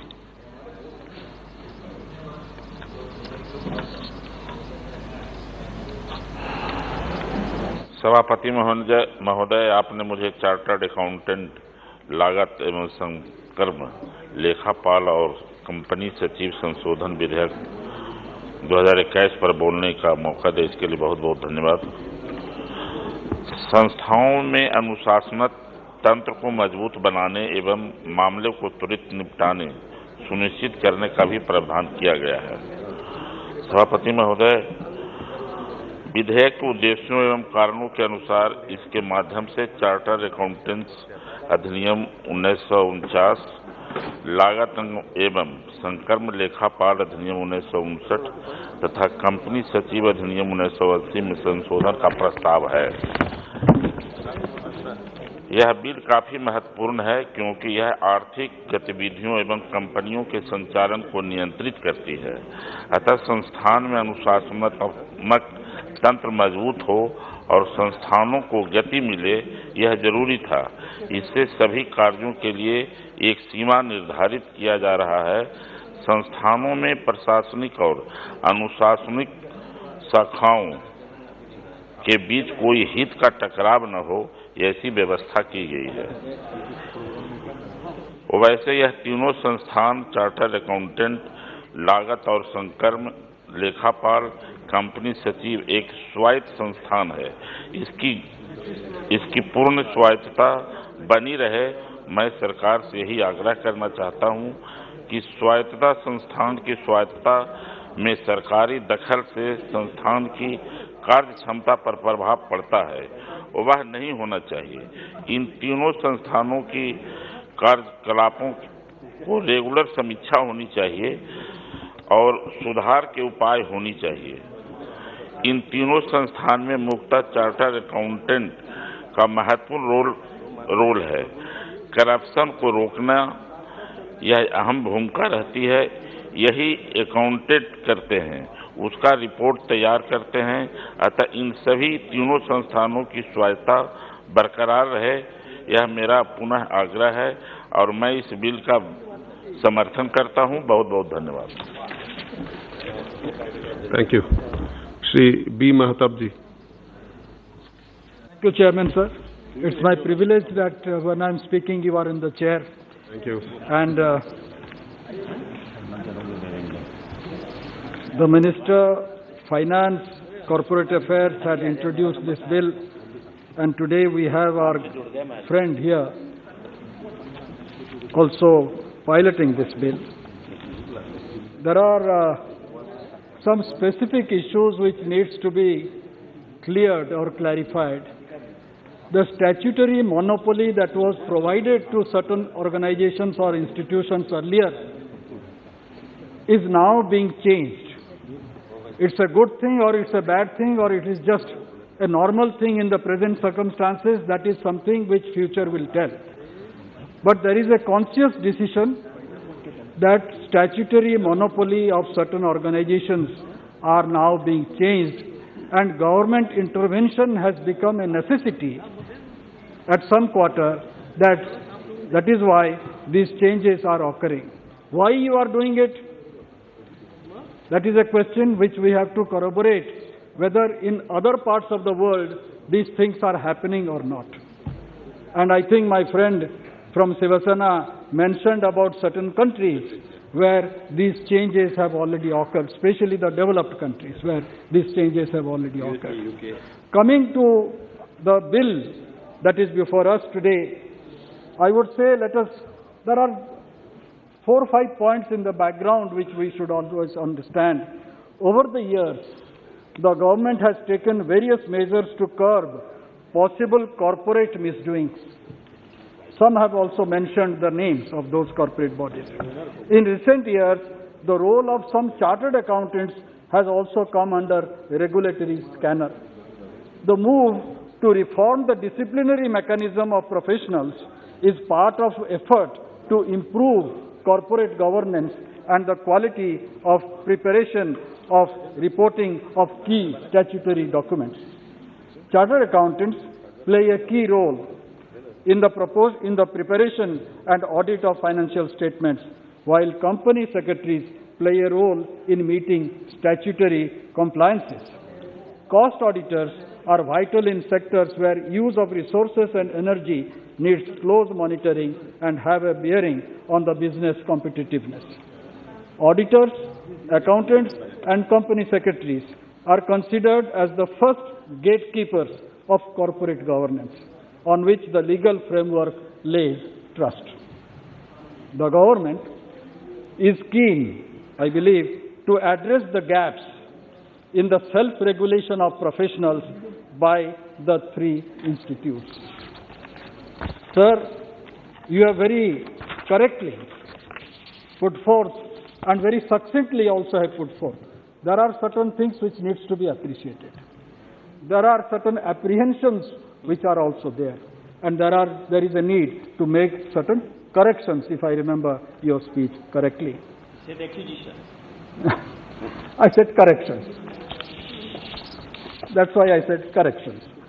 Sir, the bill, the key features, I need not go into the details of the key features, but most of it, but I think the first and foremost key feature is the bill proposes a time limit on resolving the cases under investigation.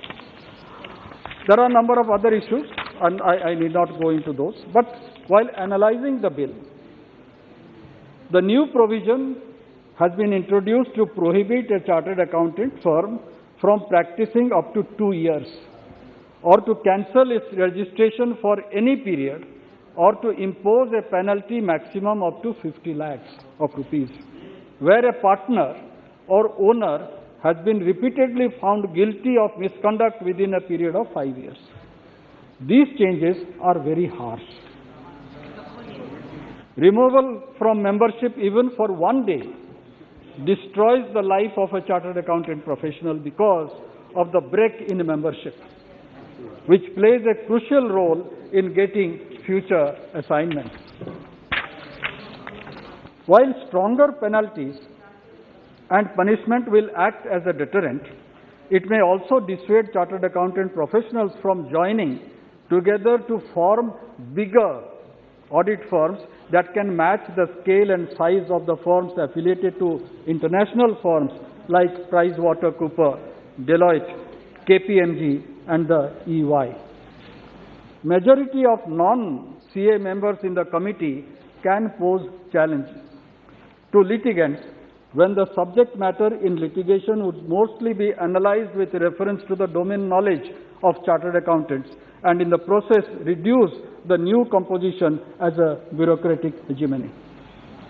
The amendment makes it impossible for audit firms to escape accountability for misdeeds by any of its partners, even after removing the guilty partners from the firm. Such a legal provision is from an unfortunate and unkind assumption that all other partners in an audit firm are complicit with the one who is accused of professional misconduct.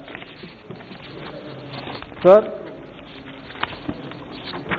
the Standing Committee in its report had made some good suggestions. I need not go into all those details, but I have 2 points to make here.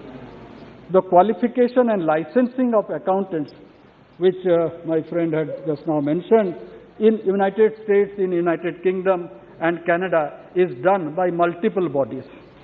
In India, ICAI has statutory monopoly power over the whole profession.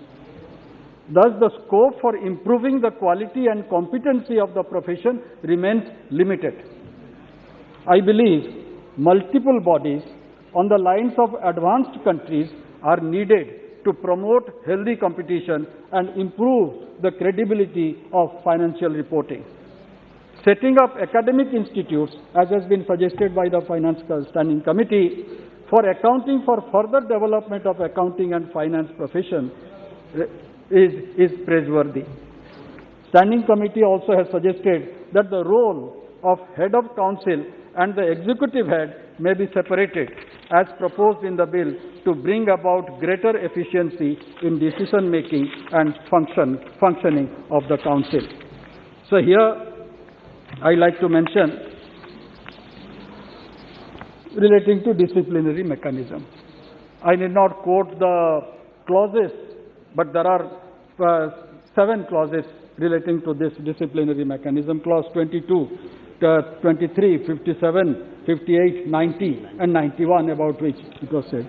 But here I would like to draw the attention of the government through this House.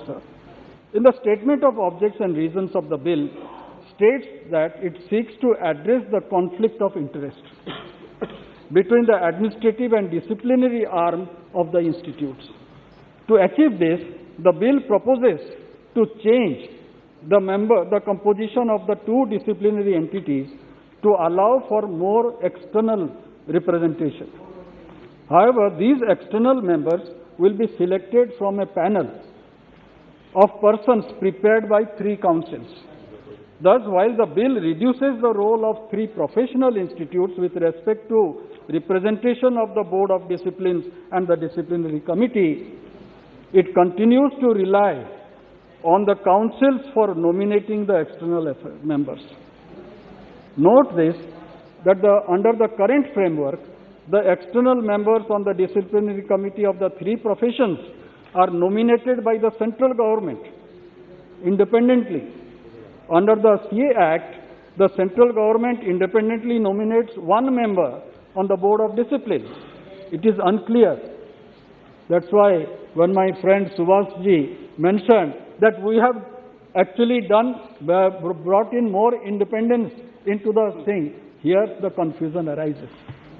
It is unclear how the conflict of interest between the disciplinary and administrative functions will be addressed if the council continues to be involved in recommending who could be on such disciplinary entities. The confusion still continues. The statement of objects and reasons of the bill states that it seeks to achieve speedy disposal of cases against members of institutes by strengthening the disciplinary mechanism and providing for time-bound disposal of cases. The bill empowers the 3 councils to constitute multiple boards of discipline and discipline committee. However, the bill allows the central government to nominate the same person as presiding officer or as members across different boards of discipline and disciplinary committee. This may be incompatible with the objective of speedy disposal of cases against members. Appointing the same set of people on multiple boards of discipline and disciplinary committee may prevent these entities from hearing cases of misconduct simultaneously, thereby leading to delay in disposal of cases. Coming to clause 9 of the bill, I would say the bill provides for setting up a coordination committee chaired by the Secretary, about which Professor Sogat Rai very vehemently stated his point of view. Secretary of Ministry of Corporate Affairs will be chairing that committee, coordination committee. The to coordinate functions of the three institutes and align cross-disciplinary regulatory mechanisms for interprofessional development. The functions proposed for coordination committee may overlap with the current mandate of the three institutes and the council. For instance, the coordination committee will ensure quality improvement in academics, research, and all related works of the institutes. It will also focus on coordination and collaboration among the professions. These activities are currently undertaken by the respective councils of institutes, council and institutes. As the three institutes also have committees for coordinating among themselves, it is unclear as to why there is a need to set up another coordination council as proposed in this bill. No need. The proposed coordination committee will be chaired by the Secretary of Ministry of Corporate Affairs. This provision may impinge on the independence of the three institutes.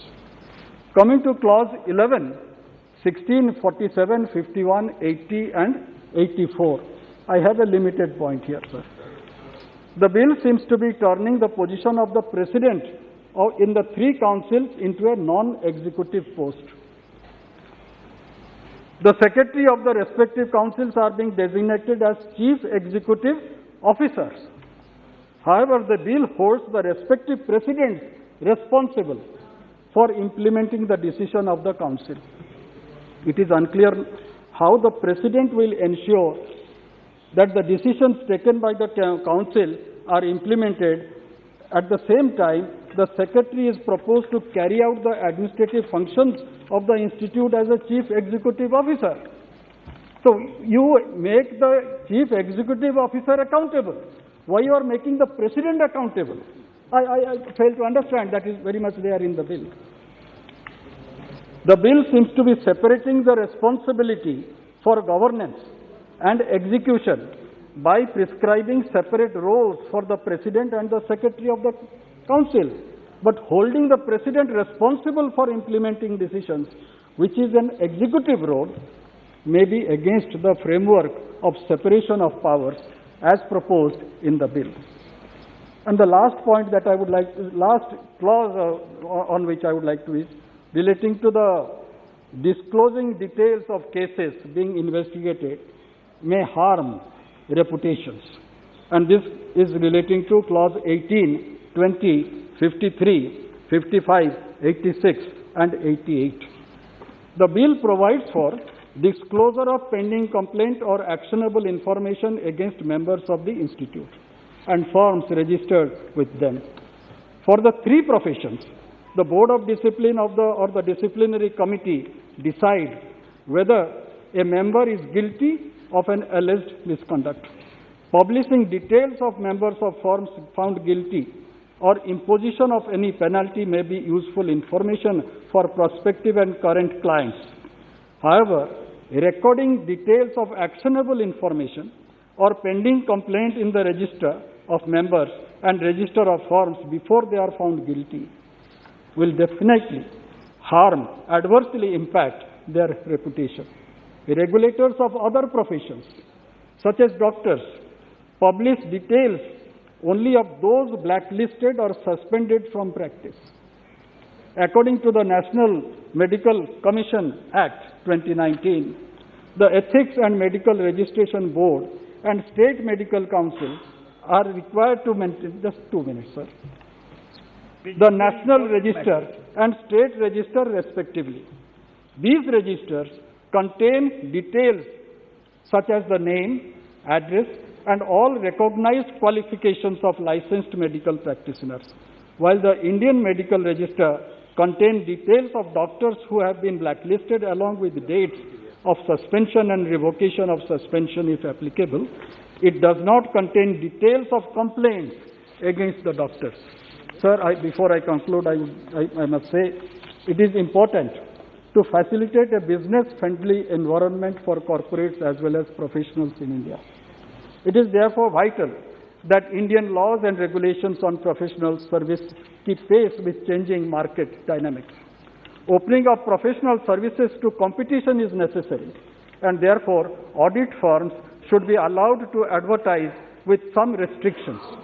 Further, in a global economy, use of international brand names for audit firms must be allowed. We had deliberated in our last Lok Sabha, 16th Lok Sabha, on this subject. Laws must be rationalized to promote multidisciplinary practices, to allow firms to offer a bouquet of high-quality professional service at par with international standards.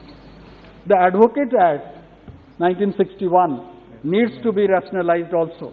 I think you will support me in this aspect. Mehtaji, you are making valid points, but let it be brief. Just last 30 seconds. To facilitate development of Indian law firms as well as Indian audit firms into MDPs.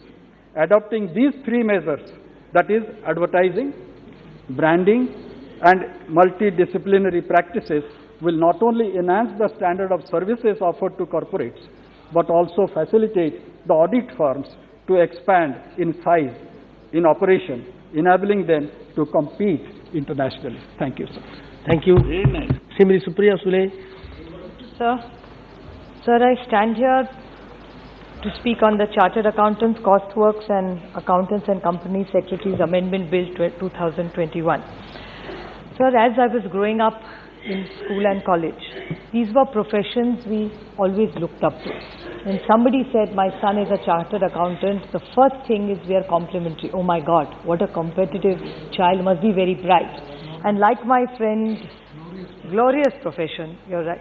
Like my friend Sumati just said while hearing the debate, she said this is a meritorious batch because IIT, IIMs, my friend Jayant Sinha, who also happens to be, who had got admission, IIT, IIM both, and being a chartered accountant are very good professions. So I appreciate the government's effort to bring and discuss this and bring in transparency.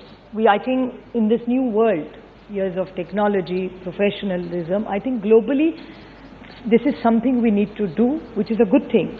But I really don't understand, like my colleague Sagwata Babu also talked about it, Mehtab ji, Raja ji, everybody talked about it, that what is really the need? There are these three verticals already doing a good work. If there is their own way of handling their issues, what is the need of bringing this, all of them under one umbrella? Is there a specific reason or an intention? Which methodology is going to make sure there are no mistakes? It's a welcome step. But what is the solution to this? Because in your statement and objects, this is what they have said, that this is to provide for autonomy of the council of the respective institutes.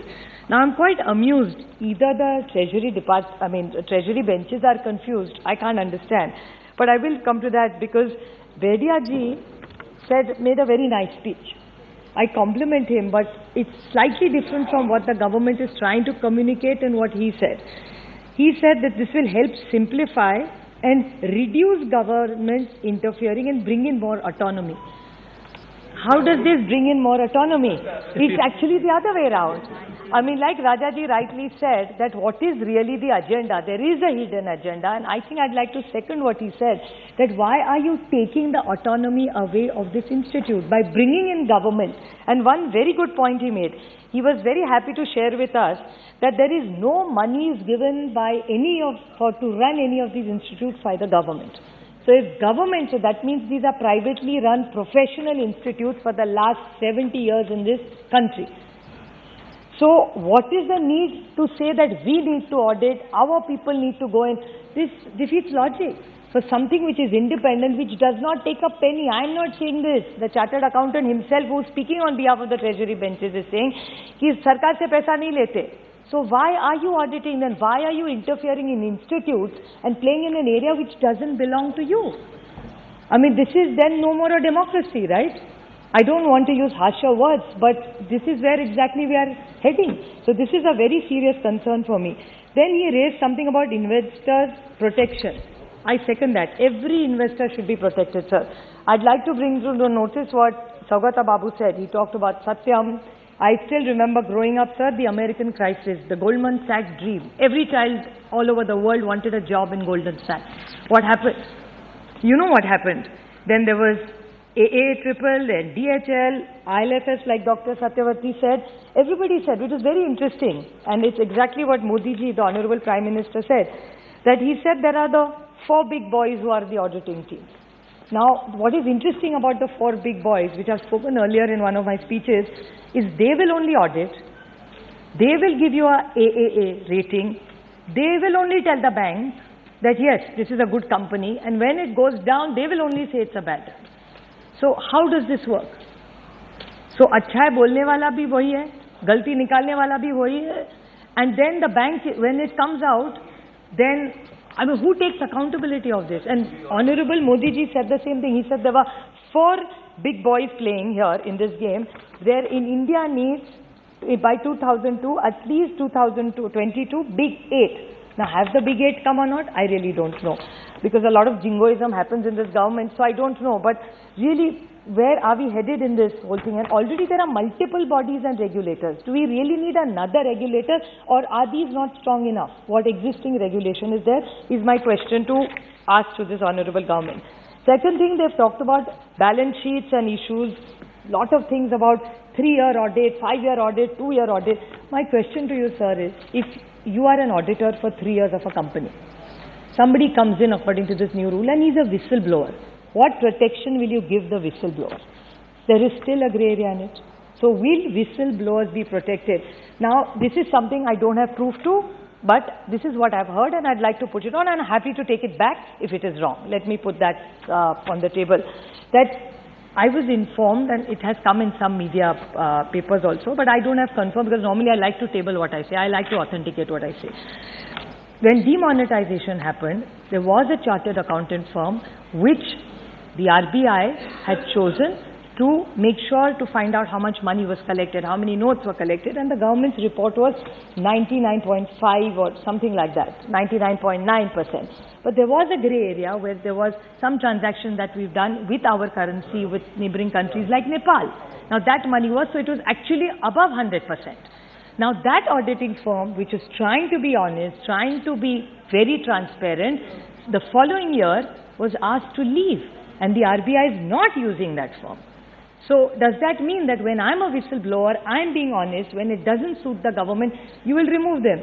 Then conveniently you will use the statutory body for what? Then if you are really cleaning up the system, then why did you remove that agency? Can this government tell me that? So when you talk about transparency, you have to walk the talk, not just make legislation and do all this jingoism. They were talking yesterday, I was actually deeply pained because I'm very proud of our finance minister. I'm proud she's a woman, she leads. For the last 2.5 weeks that we've been in session, mostly finance has been the department we've discussed. So I'm very proud of her, but I do see sometimes that she's getting a little unhappy nowadays, especially with all of us. And yesterday, sir, during the question hour, there was a question about non-performing assets. This is all connected to it, that's why I brought it up. That auditors are questioned that, oh, because of you, आपने गलती करी, फिर ये non-performing asset हो गया, फिर पता नहीं क्या हो गया, बैंक ने हो रहा, ये सब UPA की है. Okay, I'll bear the brunt. हमसे गलती होगी, हम मानते हैं, sir, we were together in UPA. So, okay, we may have done something wrong and people sent us home for that. They did not put us back in. So I accept that. But if you are saying that all the MPA is our fault, I just want to ask 2 questions to this government, and I have many examples which I can do. You have said that you got in a law of IBC.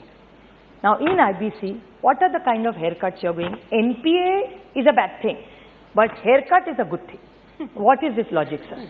I'll give you 2 examples, sir. And there are many like this. I'm just putting 2 quickly in forward issue. There's a company called Coastal Project. Now this is very interesting, sir. This company was 8,000 crore.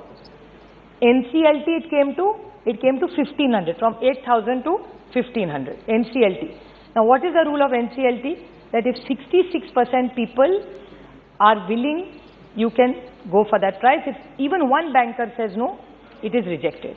Now after this it went into liquidation, which is the next step.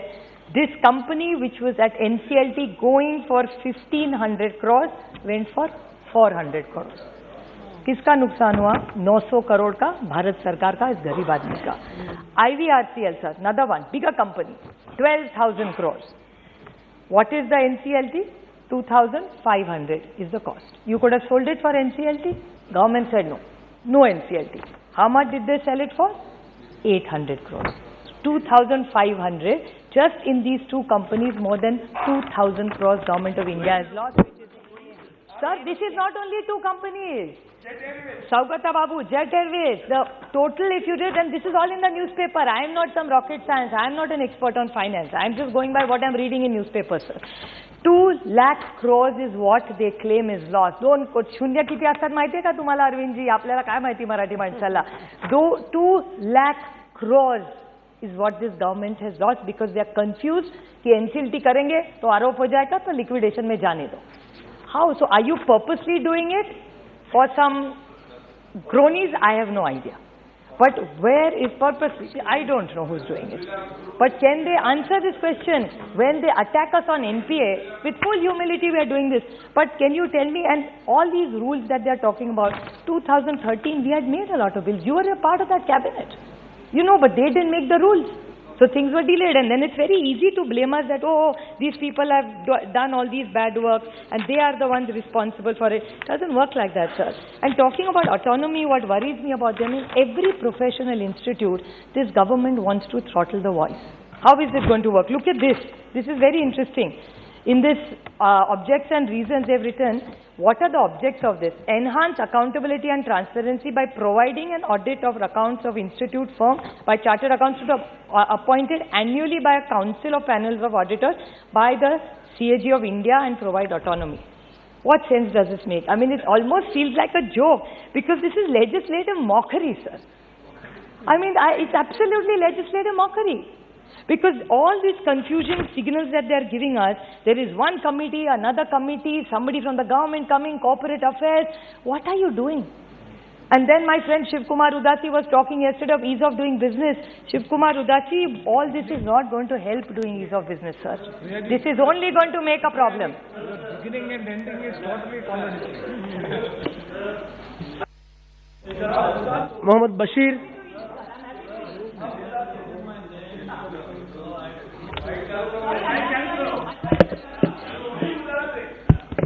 Sir, ease of doing business, what was the ranking when VP was there? For 10 years, क्या ranking था? अभी क्या ranking है? उसके बारे में बोलना सकते? I just want to bring to his notice, World Bank has stopped. The World Bank has stopped. Nothing will go on record except Supriya Sule, please. The World Bank on his official note has said that ease of doing business is something that they have stopped looking at. So I urge the Treasury benches that do not repeat to that. So, you carry on. Ease of doing business. So my request, even Bedia ji said Investors Protection Act. They want to invest. I did not want to talk about this topic on this. You want to? I'm happy to yield. You want to say something? No. 1 minute. He wants to say something. Sir, ease of doing business, the World Bank has given a report. And she was talking about some World Bank report, which was a deep fake news. So she can go and talk about it, which is a fake news को इधर coat करना है. आप सबको पता है social media में क्या क्या हो रहा है. हाँ, सौगत बाबू fake news को sir your party people is going to fake news को quote करना, fake news quote करना, it is your honorable member. If you are able to prove it is a fake news, your time will come. Your members are going to speak. That time it can be referred. No, sir, Speaker, please carry on. Please carry on. Please conclude. I only want to say.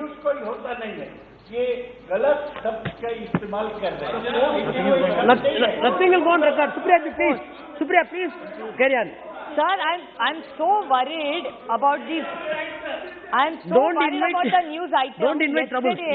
There was an item which was tweeted by somebody, which was All India Radio, which says that over 1.5 lakh investment has left India is what was all. Now, I'm not saying this. This was yesterday in the media. It was an All India tweet which was 2 hours later deleted. Now, I don't know. Now, then they are saying fake news. So, what do we believe now? Is All India Radio? Then what is that department doing? Then should there not be a complaint? So my only request to this government is that I appreciate this is legislative mockery being done here, and when they're talking that they want investors protection, how are they protecting their investors? I don't want to go into that topic of crypto, but just today in my state, in Pune district, sir, in Pune today, there was a case cost. So when this government says they want to protect the middle income thing, Investors Protection Act, what are they doing for that? Nothing. They only want to make sure, and how have they protected? I've given you examples. Look, after the NPS in the liquidation, who have they protected? Had they done this NCLT business, if these people would have got 2 rupees to milta, abhi to kuch nahi milne wala. They are only giving them a lollipop which they will not even afford that much, sir.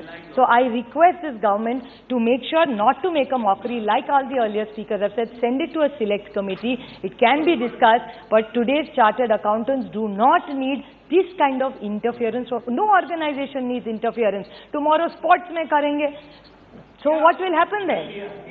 Okay. See, then what will happen, sir? If every professional organization in this country which is run efficiently should be left alone, let's have faith in Indians. All Indians are not corrupt and all Indians are not crooks.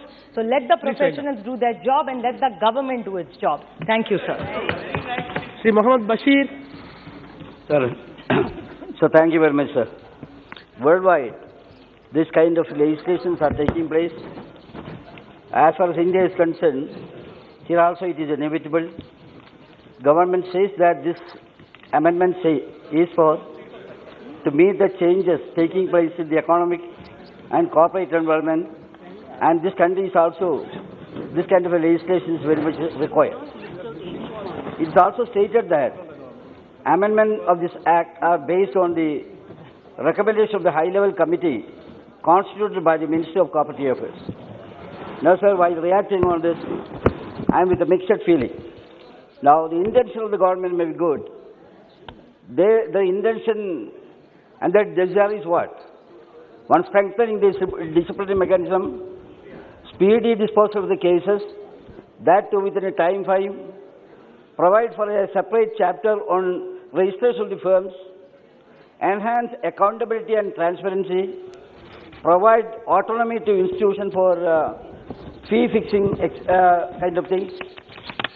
Sir, prima facie, this may look nice, but while going through the process of the bill, you will feel lack of confidence and serious doubt whether this bill can achieve the real goals as envisaged in the aims and objects. Now, sir, let us come to the point. My doubt is that the interest of the corporates is taken more consideration in this. Number two is, sir, government is taking a kind of extra interest on tightening the grip on autonomous bodies. Sir, this will provide for constituting board on discipline, and that composition also is stated in this. If you look to this, we feel that the government nominee gets excessive power in the legislation. Even though the bill says that this is to address conflict of interest between the administrative and disciplinary arm of the institute, I have my own doubt whether this bill will have a negative impact other than visualized in your this case. The bill, you are saying that it's about autonomy, but in fact, this may help to abridge the autonomy. True that I'm not in favor of unlimited autonomy. Autonomy should be coupled with accountability. There I agree with the content of the bill. Sir, here multiple boards are suggested. And with regard to presiding officers, that also said in detail in this. But in that what we can see is, the bill amends the act to provide that the presiding officer must not be a member of institute and shall be nominated by the central government. There everybody differs, sir. there is no justice in it. Because if you give an upper hand to a government nominee than the subject expert, it is something to be objected, sir. If the government nominee is replaced by technical member's place, if you put a nominee, that will have, sir, adverse effect. Sir, government nominee are not full-time sitting member there. So his service also may be very much limited. And administrative and professional knowledge, it will have to be considered, sir. It must have a due consideration. Instead of bureaucrats controlling the entire thing, these technical persons and their skill will have to be respected more in that, sir. Not only this, sir, another handicap is with this. This kind of action may demoralize our technicians, our experts in various bodies, sir. Then, sir, in this legislation, a coordination committee is suggested. Many of my former learned speakers were saying about that. This regulatory body, actually I don't understand what kind of coordination they are making. I had gone to the bill, there also I don't find much logic in making this kind of things. My objection is not that, sir. The chairman of this coordination body is the Secretary of Corporate Affairs. Sir, it's not fair. Because how can he coordinate the entire thing? Not only that, this independent body on the top of it, you are putting the Secretary of Corporate Affairs. There is an inconsistency there. It is not progressive. At the same time, it is an action of regressive. I wish to point out that also, sir. So I don't want to take much of the time. What I would like to say is, see, professional kind of institution. Now what is happening? A general kind of engrossment is taking place there. Independency of this kind of thing. Autonomous nature of such institution will have to be honored, sir. In between that, if you put government officers, in between that, the very spirit of the autonomy will be forfeited. That is my apprehension. I would like to share that also, sir. Similarly, sir, one thing more I would like to say and then conclude.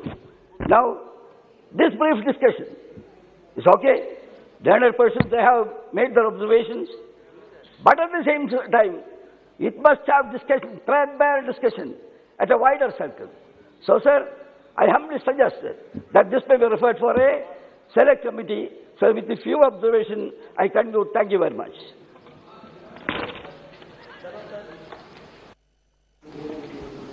धन्यवाद अध्यक्ष महोदय.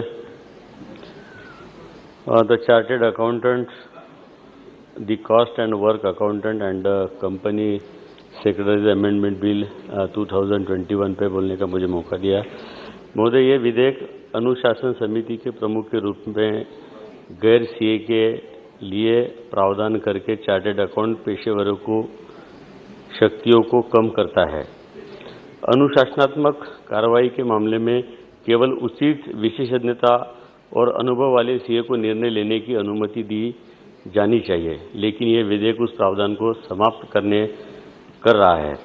नए विधेयक में other misconduct की विशिष्ट परिभाषा प्रदान नहीं की गई है, जिसके परिणाम स्वरूप इस अस्पष्ट और खुले शब्दों का दुरुपयोग ICAI, institute of chartered account of India द्वारा सोशल मीडिया पोस्ट और अनावश्यक सेंसरशिप में कटौती करने के लिए किया जा सकता है.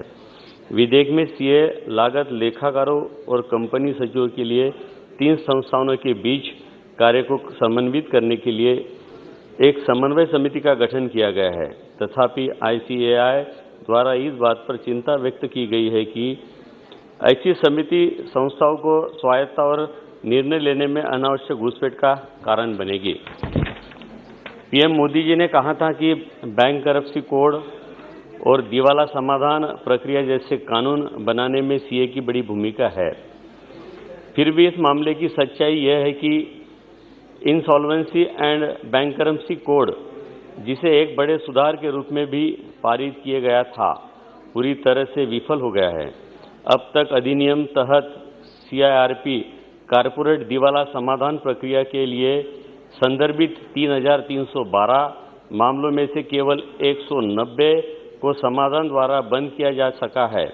इसे पता चलता है कि मोदी जी की सुधार केवल कागजों पर है, जमीन पर नहीं है। मोदी जी डिजिटल इंडिया की बात करते हैं, लेकिन यह सच है कि नए आयकर पोर्टल ने तकनीकी गड़बड़ी के कारण सीए और करदाता दोनों के भारी समस्याओं पैदा कर दी, जो महीनों से तय नहीं थी। फिर सुधार और नए पोर्टल का भी मतलब नहीं है यदि वे जमीन पर काम करने में विफल रहते हैं।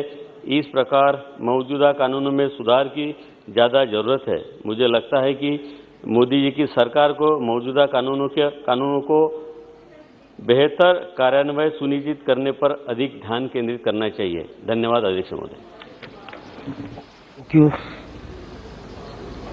श्री गोपाल शेट्टी।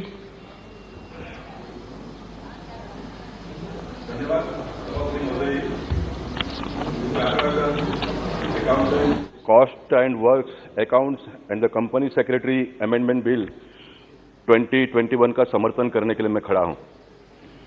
मेरे पूर्व वक्ता, मेरे सहयोगी सुभाष बेहरा जी ने जो बिल और अमेंडमेंट के मेरिट्स के बारे में जो बातें कही है, उसका मैं पूरा समर्थन करता हूं। और बेहरा जी ने जो इंस्टीट्यूशन ऑफ चार्टर्ड अकाउंट्स, जो अकाउंटेंट की जो संस्था है, उनके बारे में कहा कि उन्होंने अच्छा काम किया है, तो मैं भी इस मत से हूं कि उन्होंने इतने लंबे समय तक अच्छा काम किया है। हमारी बहन महाराष्ट्र की सुप्रिया सुले जी ने कहा तो अच्छा किया, तो ये आप क्यों रहे हो? जो अच्छा हो रहा है उसमें और अच्छा करने का हमेशा स्कोप होता है, गुंजाइश होता है। और देश के प्रधानमंत्री सम्मान्य नरेंद्र मोदी जी हमेशा और अच्छा हम कैसा कर सकते हैं उसके बारे में बातें करते रहते हैं, और वो स्वयं भी करने का प्रयास करते हैं, जिसका फल हम सब लोग 2014 के बाद में देख रहे हैं। देश कितना तेजी से आगे बढ़ रहा है, देश प्रगति कर रहा है, देश के लोगों का सरकार पर विश्वास बढ़ रहा है, और ये जो विश्वास बढ़ रहा है इसको और बढ़ाने का प्रयास इस बिल के माध्यम से वो कर रहे हैं। सभापति महोदय जी, जो बिल के केंद्र मुख्य बिंदु के बारे में अगर हम बात करेंगे, तो पेंडेंसी ऑफ केसेस जो डिस्पोज नहीं होते हैं, उसके लिए अमेंडमेंट लाया गया है। अब ये जो 3-2 का रेशियो था, 3 चार्टर्ड अकाउंटेंट के मेंबर और 2 गवर्नमेंट के मेंबर जो होते थे, मैं ऐसा मानता हूं कि पहले से ही ये गलती हुई है कि पहले से एट पार 3-3 का होना चाहिए था, जो नहीं हुआ। लेकिन जो नहीं हुआ तो उसको अभी करके और अच्छा करके आगे बढ़ना, ये बुद्धिमान लोगों का काम है, और इस बिल के माध्यम से वो सरकार प्रयास कर रही है, तो मैं मानता हूं कि हम सब लोगों ने उसका समर्थन करना चाहिए। बार बार ऑटोनॉमी की बात आती है। सभापति महोदय जी, मैं 30 साल से इलेक्टेड रिप्रेजेंटेटिव सिस्टम में काम कर रहा हूं, और ऑटोनॉमी के बारे में कॉर्पोरेशन में हो या तो विधानसभा में हो या तो पार्लियामेंट में ऑटोनॉमी की बातें होती है। मैं हमेशा इस बात से सहमत हूं कि ऑटोनॉमी को भी एक चौकट, एक स्क्वायर बॉक्स से रहकर ही उसको काम करना है। ऑटोनॉमी यानी किसी भी व्यक्ति को ऐसा कोई सुपर पावर नहीं है कि वो कुछ भी कर सकता है। ऑटोनॉमी का मतलब ही ये होता है कि जो रूल्स, जो नीति नियम बनाकर उनको काम करने के लिए दिया गया है, उसमें कोई गवर्नमेंट के लोग इंटरफेयर नहीं कर सकते, उतना ही उसका पावर है। ऑटोनॉमी का मतलब ही उतना होता है। ऑटोनॉमी ये नहीं कि वो कुछ भी करेगा तो चलेगा, और कोई ऑटोनॉमी लिया नहीं गया है। मैं तो मानता हूं कि ऑटोनॉमी को और मजबूत बनाने का प्रयास हो रहा है, ऑटोनॉमी को और स्वच्छ बनाने का प्रयास हो रहा है। तो इसके लिए इस बिल के माध्यम से हम सब लोगों ने इसको समर्थन करना चाहिए, ऐसा मैं मानता हूं। कोऑर्डिनेशन कमेटी है, अमेंडमेंट जो आया कोऑर्डिनेशन कमेटी में है, डोमिनेशन कमेटी नहीं है। What is the meaning of coordination? मिलजुल कर काम करना है। कोऑपरेटिव फेडरलिज्म की बात हमारे देश के प्रधानमंत्री कर रहे हैं, और अच्छा काम चल रहा है सेंटर और स्टेट के सहयोग से। तो कोऑर्डिनेशन जितना ज्यादा हो, जितना अच्छा हो, वो एक हेल्थी डेमोक्रेसी के लिए बहुत अच्छी बात है। इसमें प्रॉब्लम क्या है? इसलिए मैं मानता हूं कि ये भी जो बदलाव आया है, इसका हम सब लोगों ने समर्थन करना चाहिए। सभापति महोदय जी, मैं एक बात मेरे समझ में आता नहीं है। पहले हमारे देश में इंडस्ट्रियल सेक्टर इतना बड़े पैमाने पर नहीं था। 1991 के WTO एग्रीमेंट के बाद में देश जिस रफ्तार से आगे बढ़ रहा है, उस रफ्तार से सीए जितने बच्चे पास होकर आने चाहिए उतने नहीं आते, ये मेरा मानना है। क्योंकि यहां पर भी कोई मोनोपोली क्रिएट करने का प्रयास होता है क्या, इसके बारे में भी हम सब लोगों ने सोचने की आवश्यकता है। सरकार किसी की भी हो, ए की सरकार हो या बी की सरकार हो, सरकार चलाने के लिए टैक्स के माध्यम से आया हुआ पैसे से सरकार हम चला सकते हैं। इसलिए सरकार अच्छे ढंग से चलाकर बेहतर सुविधा देश के लोगों को देने के लिए टैक्स ज्यादा कैसे आए, उसके लिए हम सब लोगों ने मिलकर प्रयास करना चाहिए। देश के प्रधानमंत्री का एक क्लिप हम सब लोगों ने देखा है, गए साल का उन्होंने कोट किया कि 3 करोड़ से भी ज्यादा लोग फॉरेन घूमने के लिए गए। कितने करोड़ लोगों ने गाड़ियां नहीं ली, अच्छी बात है, हमारे देश प्रोग्रेस कर रहा है, प्रगति कर रहा है, लोग सुखी हो रहे हैं, संपन्न हो रहे हैं, लोगों के पास पैसे आ रहे हैं, लोग घूमने के लिए जा रहे हैं। लेकिन देश के तिजोरी में टैक्स के माध्यम से पैसा कितना लोग भर रहे हैं, ये हम मेंबर ऑफ पार्लियामेंट में बैठे हुए लोगों का देखने का काम नहीं है क्या? तो क्या इस सेक्टर में हमको बदलाव लाने की आवश्यकता नहीं है क्या? मैं मानता हूं कि जो अच्छे चार्टर्ड अकाउंटेंट्स हैं उनका हम सम्मान करते हैं, सभी लोग करते हैं, मैं भी करता हूं, आने वाले दिनों में हम करेंगे। लेकिन हर जमात में अच्छे और बुरे लोगों की एक संख्या है, ज्यादा कम उसके बारे में डिबेट एंड डिस्कशन हो सकता है। वैसे ही इस सेक्टर में जो गड़बड़ हुए, घोटाले हुए, जो धांधली हुई, उसमें उनको मदद करने वाले भी इस सेक्टर में से लोग थे ना सभापति जी, तो क्या उनके बारे में सरकार ने कोई संज्ञान लेना नहीं चाहिए? हम जैसे सारे मेंबर ऑफ पार्लियामेंट को देश के लोगों ने यहां पर चुनकर भेजा है, क्या हम लोगों ने इसके बारे में चिंता नहीं करना चाहिए? जो रॉन्ग डूअर्स है उनके ऊपर कोई एक्शन नहीं होना चाहिए, उनके ऊपर कार्रवाई नहीं होनी चाहिए? अगर एक्ट में कोई प्रोविजन नहीं है तो क्या उसके बारे में बदलाव नहीं होना चाहिए? तो मैं मानता हूं कि बदलाव होना चाहिए और हम सभी लोग मानते हो कि बदलाव होना चाहिए और ये बदलाव लाने का प्रयास सरकार कर रही है। सभापति महोदय जी, मैं मानता हूं कि ये सही समय है इस बिल में अमेंडमेंट करके हमको आगे बढ़ने के लिए। देश बहुत तेजी से बढ़ रहा है, एमएसएमई सेक्टर कितने तेजी से बढ़ रहा है। मैं मानता हूं कि चार्टर्ड अकाउंटेंट इंस्टीट्यूशन के लोगों ने आने वाले दिनों में उस इंस्टीट्यूशंस में से बच्चे ज्यादा पढ़कर पास होकर बाहर निकले, इसका हमने प्रयास करना चाहिए। एक समय था 2-3% बच्चे ही पास होते थे, अब ये परसेंट बढ़कर आगे बढ़े हम। मैं मानता हूं कि इसमें और आगे जाने की आवश्यकता है, क्योंकि हम जब स्कूल में पढ़ते थे तो 5वीं 6वीं में जो हम पढ़ाई करते थे वो आज नर्सरी के बच्चे हमारे घर में पढ़ते हैं। हमको भी कभी कभी आश्चर्य होता है कि ये क्या हो रहा है। तो चार्टर्ड अकाउंटेंट में ऐसा कौन सा इतना बड़ा कोई टेक्निक है, ये मैं समझ नहीं पा रहा हूं। अभी तो मोदी जी के जमाने में तो सब डिजिटल इंडिया के माध्यम से सारे पेपर्स आते हैं, उसको खाली कैलकुलेशन करके हिसाब करके कितना टैक्स भरना ये तय करना चाहिए। इस देश में हम लोगों ने ये भी देखा, एक तो जो पेपर्स देते हैं उसके हिसाब से सीए जो होता है वो कितना टैक्स भरना है ये बताता है, जो ग्राहक होते हैं उनको। दूसरा एक तरीका ये है कि सीए पूछता है कि आपको इस साल में कितना टैक्स भरना है। ये हम सब लोगों ने देखा है, हम सब इस दायरे में से गुजरे हुए। सरकार जैसे चलती थी, सरकार को जैसे लोगों ने चलाया वैसे चलने का प्रयास लोगों ने किया।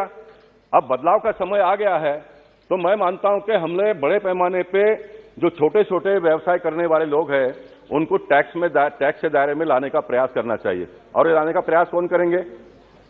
ये चार्टर्ड अकाउंटेंट लोगों ने ही करना चाहिए।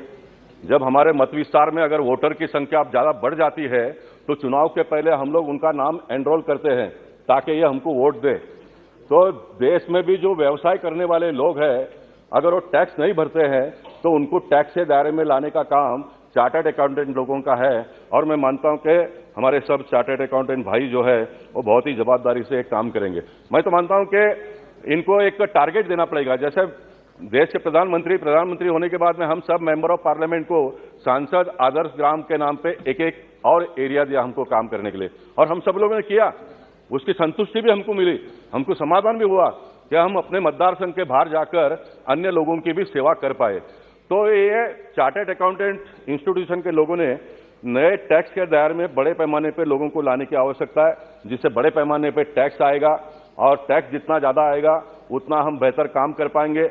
मेंबर ऑफ पार्लियामेंट को 2 साल से एमपी लैड बंद हुआ है, अभी फिर एक बार चालू हुआ है। महाराष्ट्र में हमारे यहाँ पर जो एमएलए होते हैं उनको 5 करोड़ रुपए मिलता है और हम 6 विधानसभा में एमपी को 5 करोड़ रुपए मिलता है।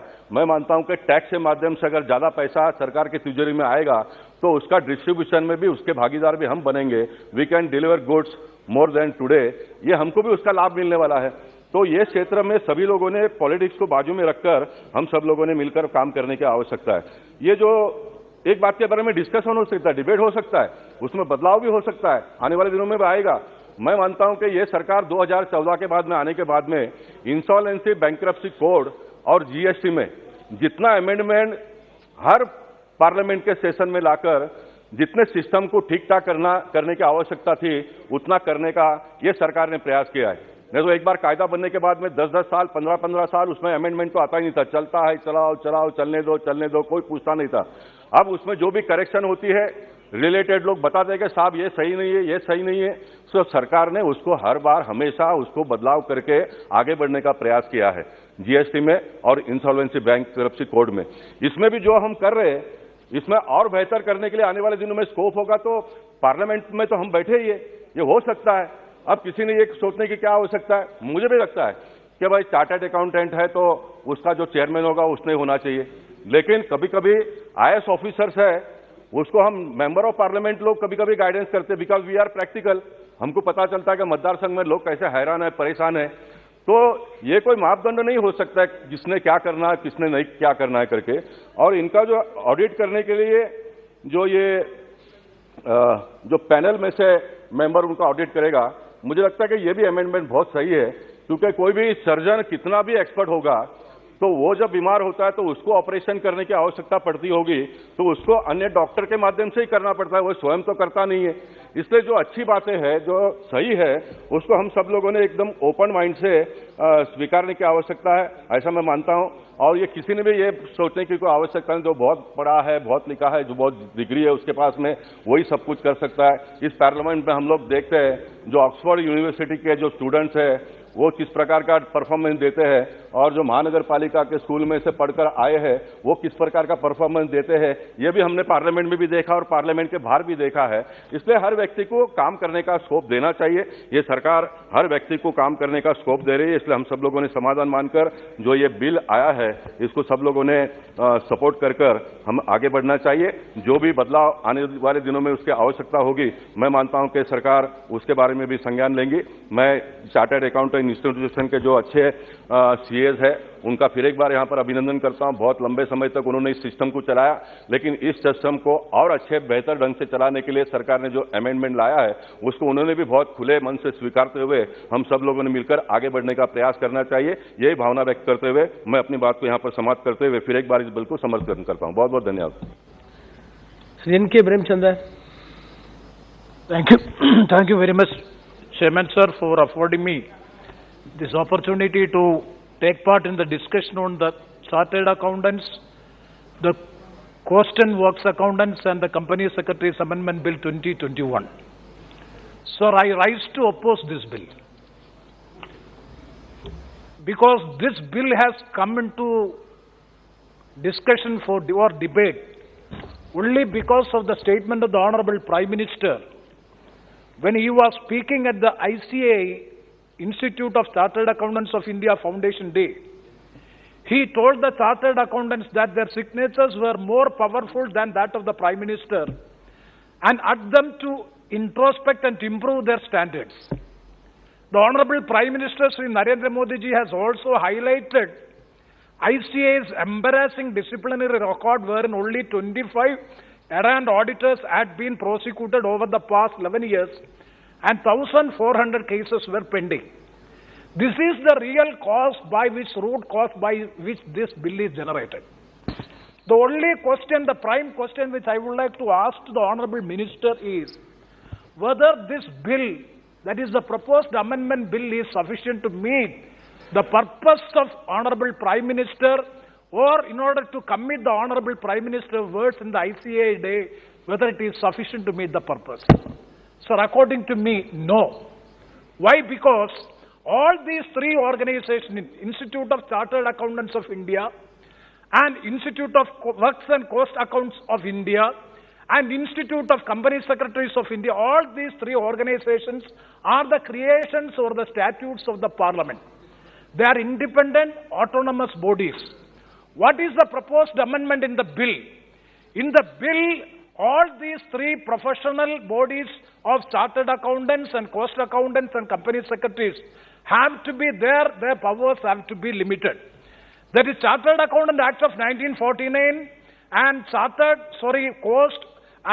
Accountants Act of 1959 and Company Secretaries Act of 1980. All these three acts have to be amended making the regulating the professions of chartered accountants, cost accountants, and company secretaries. So the proposed amendments are with an intent to place the chartered accounting under considerable scrutiny with more regulatory control and thereby to strengthen the disciplinary mechanism of the chartered accountants. Sir, chartered accountants in the country play a very important role in the preparation and audit of financial statements, while company secretaries plays a vital role in strict compliance of the statutes. That is the role of the company secretaries. The major concern which I would like to express regarding this amendment bill is most of the honorable members have already stated in this house, that is regarding the autonomy. Sir, from 2014 onwards, after BJP-led NDA government has come to power, they are trying or attempting to encroach into the autonomous bodies, encroaching into all other organizations to have their authority on all independent autonomous organizations. We have seen in the case of Medical Council, National Medical Commission Act is also, if you examine it, nowadays it is everything is being controlled and guided and regulated and decided by the government of India because their representatives are controlling the National Medical Commission. Similarly, this executive is imposing and encroaching into various autonomous institutions. This is another typical example by which the government of India is encroaching into the autonomous character of all these three organizations. So that is the main apprehension and opposition which I would like to make. Sir, these three institutions are having self-governing exercise of self-professional institutes. They are self-professional institutes or bodies. As rightly pointed, no money or no budgetary grant is from the government. My concern that the autonomy of the professional bodies are under attack. So slowly the government is taking control of all these institutions, just like in the case of the National Medical Commission Bill. Sir, what is the role of self-governing professional bodies? Sir, I would like to quote the speech or observations made by the chairman of the Finance Standing Committee, Sri Jain Singh Ji, in the Standing Committee. I would like to quote it. The autonomy and independence of the professional institutions should not be interfered unnecessarily. The integrity associated with the financial reporting cannot be diminished in any way, since it reflects the business standards and financial robustness for the entire country. This is the observation of the Standing Committee Chairman, Sri Jain Singh in the Standing Committee. I have got it from the records. So if that be the observation of the Chairman of the Standing Committee of Finance Committee, they have scrutinized the bill.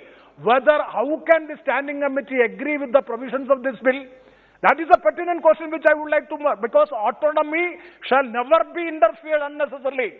Here, interference or unnecessary interference of the executive on the professional autonomous body is there. So how can Jain Singh, as the chairman of the Standing Committee, is making a very clear observation regarding the autonomous character of all these organizations, and at the same time supporting this bill means it is squarely contradiction to the observation which he has already made. So, sir, let us examine the crucial amendments which are being proposed in the bill. The crucial amendments, the first amendment is, I am confining to only three amendments. The first amendment is regarding Section 9A. A new provision is incorporated, Section 9A, by which constituting a coordination committee. Sir, coordination committee, what is the constitution of the coordination committee? Sir, the coordination committee's constitution is the president, vice president, and secretaries of all these three organizations: Chartered Accountants Organization, Cost Accountants Organizations, Company Secretaries Institute. All these three organizations, president, vice president, and the secretaries, all these will be the members of the committee. And who is chairing the committee, sir? The chairman of the committee is the secretary of the Corporate Affairs, Ministry of the Corporate Affairs. Sir, it is shameful. Is it independent? Is it autonomous character of an organization? The Ministry of Corporate Affairs secretary will be chairing this body, all the three organizations, and the name of it is coordination. And what is the purpose?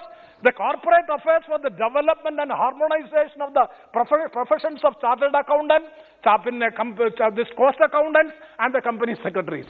And since I have no time, if you, sir, examine Section 9A, what are the powers, the functions of all three organizations are totally regulated by the executive. That is the Secretary Corporate Affairs. He is the chairman, he is regulating, and not only regulating, he is controlling. So, first objection, the strong objection is regarding 9A. Section 9A, new section is incorporated. It is totally against the autonomy of all these organizations, number one. Number two, amendment of section 21. Since no time, I am not going to the sections, reading the sections. That is a disciplinary directorate. Sir, I fully agree with that amendment, because a no provision for the appointment of at least 2 new joint directors to deal with the disciplinary cases. Because I have no objection in this. Because why? Because this will enhance the capacity of the disciplinary directorate to deal with the complaints, and also fixing a time frame by which these petitions or the complaints or informations have to be disposed of within a fixed time. I fully agree with that amendment. And coming to another controversial amendment is amendment to section 21A.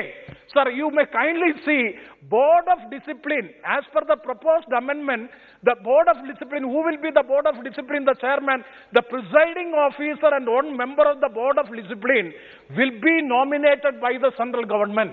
Board of Discipline, the chairman and one member will be from the institute. And the chairman and one member shall not be a member of the institute. He shall never be a member of the institute and who is having law experience and all these things. And coming to, sir, amendment to section 21B, that is disciplinary committee. Sir, disciplinary committee, in which it is saying the presiding officer and 2 other members are nominated by the central government who are not in the members of the institute. What is the independent and autonomous character of all these organizations? The chairman, the presiding officer, as well as 2 members of this disciplinary committee who are not the members of the chartered accountants, who are not the members of this institution, they will be governing the disciplinary committee. Means what is the role of this institution, independence, autonomy? Sir, ICAI, Institute of Chartered Accountants of India, is having a long tradition and having largest strength, nearly 3.5 lakh members and 7.5 lakh students are there. Their main, the main concern of this Chartered Accountants Institute, I am having it detailed since there is no time, I am concluding, sir. So their main concern is the presiding officer of the disciplinary committee should be a chartered accountant. And present mechanism, there are 5 members. Present mechanism, there are 5 members. 2 from the institute, 2 from the government of India, and 1 from the president. That is, 2 government nominees are already there. And you may kindly see all decisions during the 72 years. All these 72 years, all the decisions are taken unanimously. Not even a single instant of dissent was there. The presence of the government nominee is mandatory for quorum. As per the present provisions of the Act, even the presence of a government nominee is must for having the quorum of the meeting. And sir, the president, vice president, the CCM are elected representatives of the chartered accountants and are accountable and subject to public scrutiny. In this act, it is being stated, the statement saying that they are no having accountability. They are because they are being elected representatives of the chartered account. They are subject to accountable and also they are subject to the public scrutiny. Sir, this practice is since 72 years without any complaints. In the system now, the government is normal. So in this case, all these cases, nominees are acting as the umpire. The government nominees are acting as the umpire. This was the position. This was the precedent. So the conduct of the professionals my point is, I am concluding, the conduct of the professionals should be judged by the professionals only. This should be applicable to all the professions, the medical profession, legal profession. You are an advocate, eminent advocate. I am also from the legal profession. Who is judging the capacity or the conduct or misconduct of an advocate? It is the Bar Council chairman or the Bar Council disciplinary committee who is heading it. It is by the lawyers. As far as the National Medical Commission, now we have enacted a law by which who is that? Majority of the disciplinary committee as far as the medical field is also doctors. Why in the case of chartered accountants alone it is not applicable? Sir, here the conduct of the professionals should be judged by the professionals only.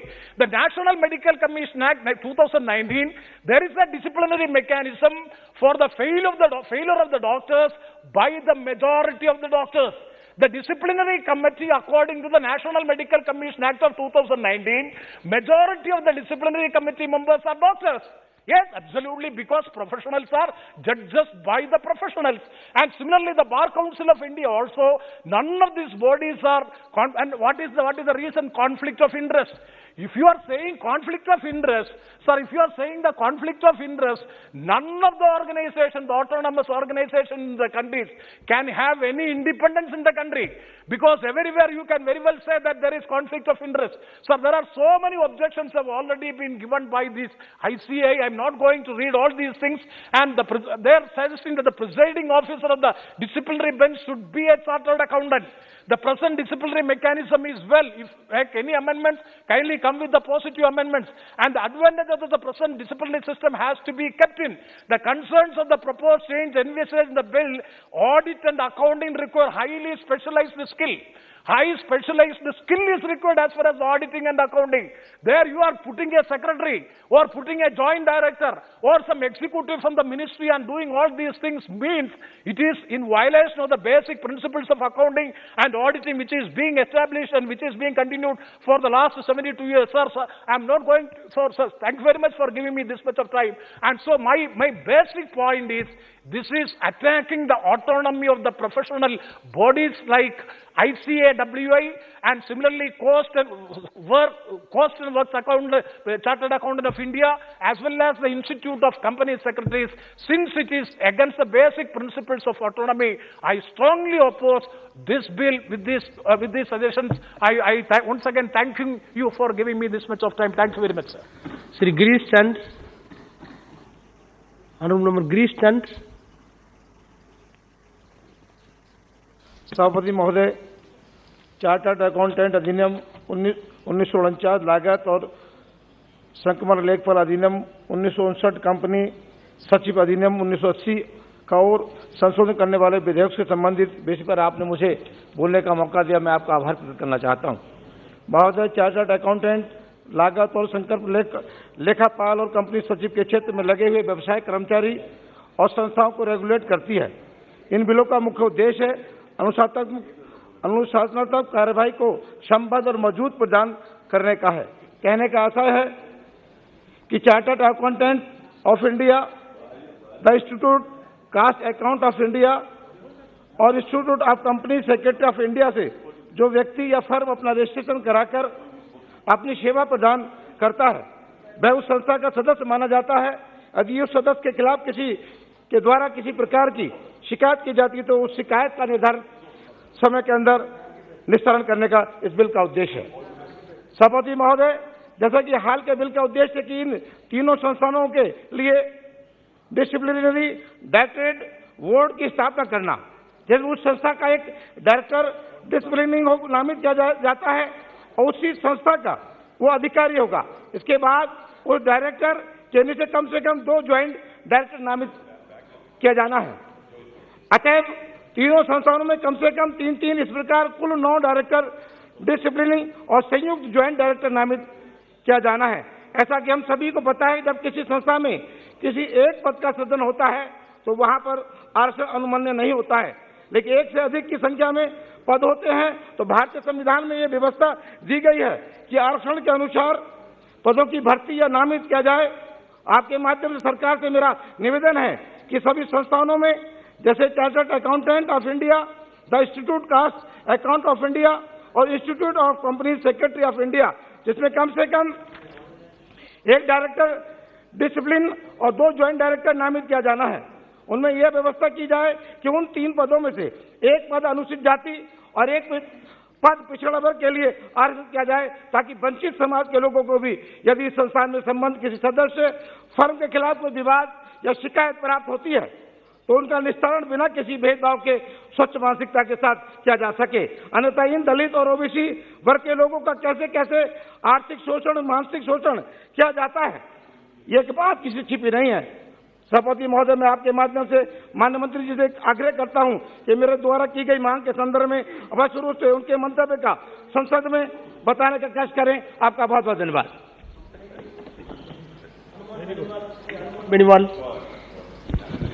सभापति महोदय, मैं सदन में आज chartered accountant cost और works accountant तथा company सचिव संशोधन बिल 2021 पर चर्चा हो रही है। सभापति, सरकार का ये कहना कि इस क्षेत्र में नीति के सुधार की तरफ बड़ा कदम है, लेकिन धरातल पर इसका क्रियान्वयन होगा तब सच्चाई सामने आएगी। सभापति महोदय, जब एनडीए की सरकार बनी थी 14 और 19 के अंदर बहुत बड़ा प्रचार किया गया कि फालतू के जो भी बिल और कानून हैं उनको हम रिपील करेंगे जब हम सत्ता के अंदर आएंगे। लेकिन दुर्भाग्य इस बात का है कि एक एक दिन के अंदर कई बार 2-2, 3-3 बिल लाए गए, पास कराए गए और फालतू के कई कानून इस सरकार ने बनाए। इस बिल की कोई बहुत बड़ी आवश्यकता नहीं थी।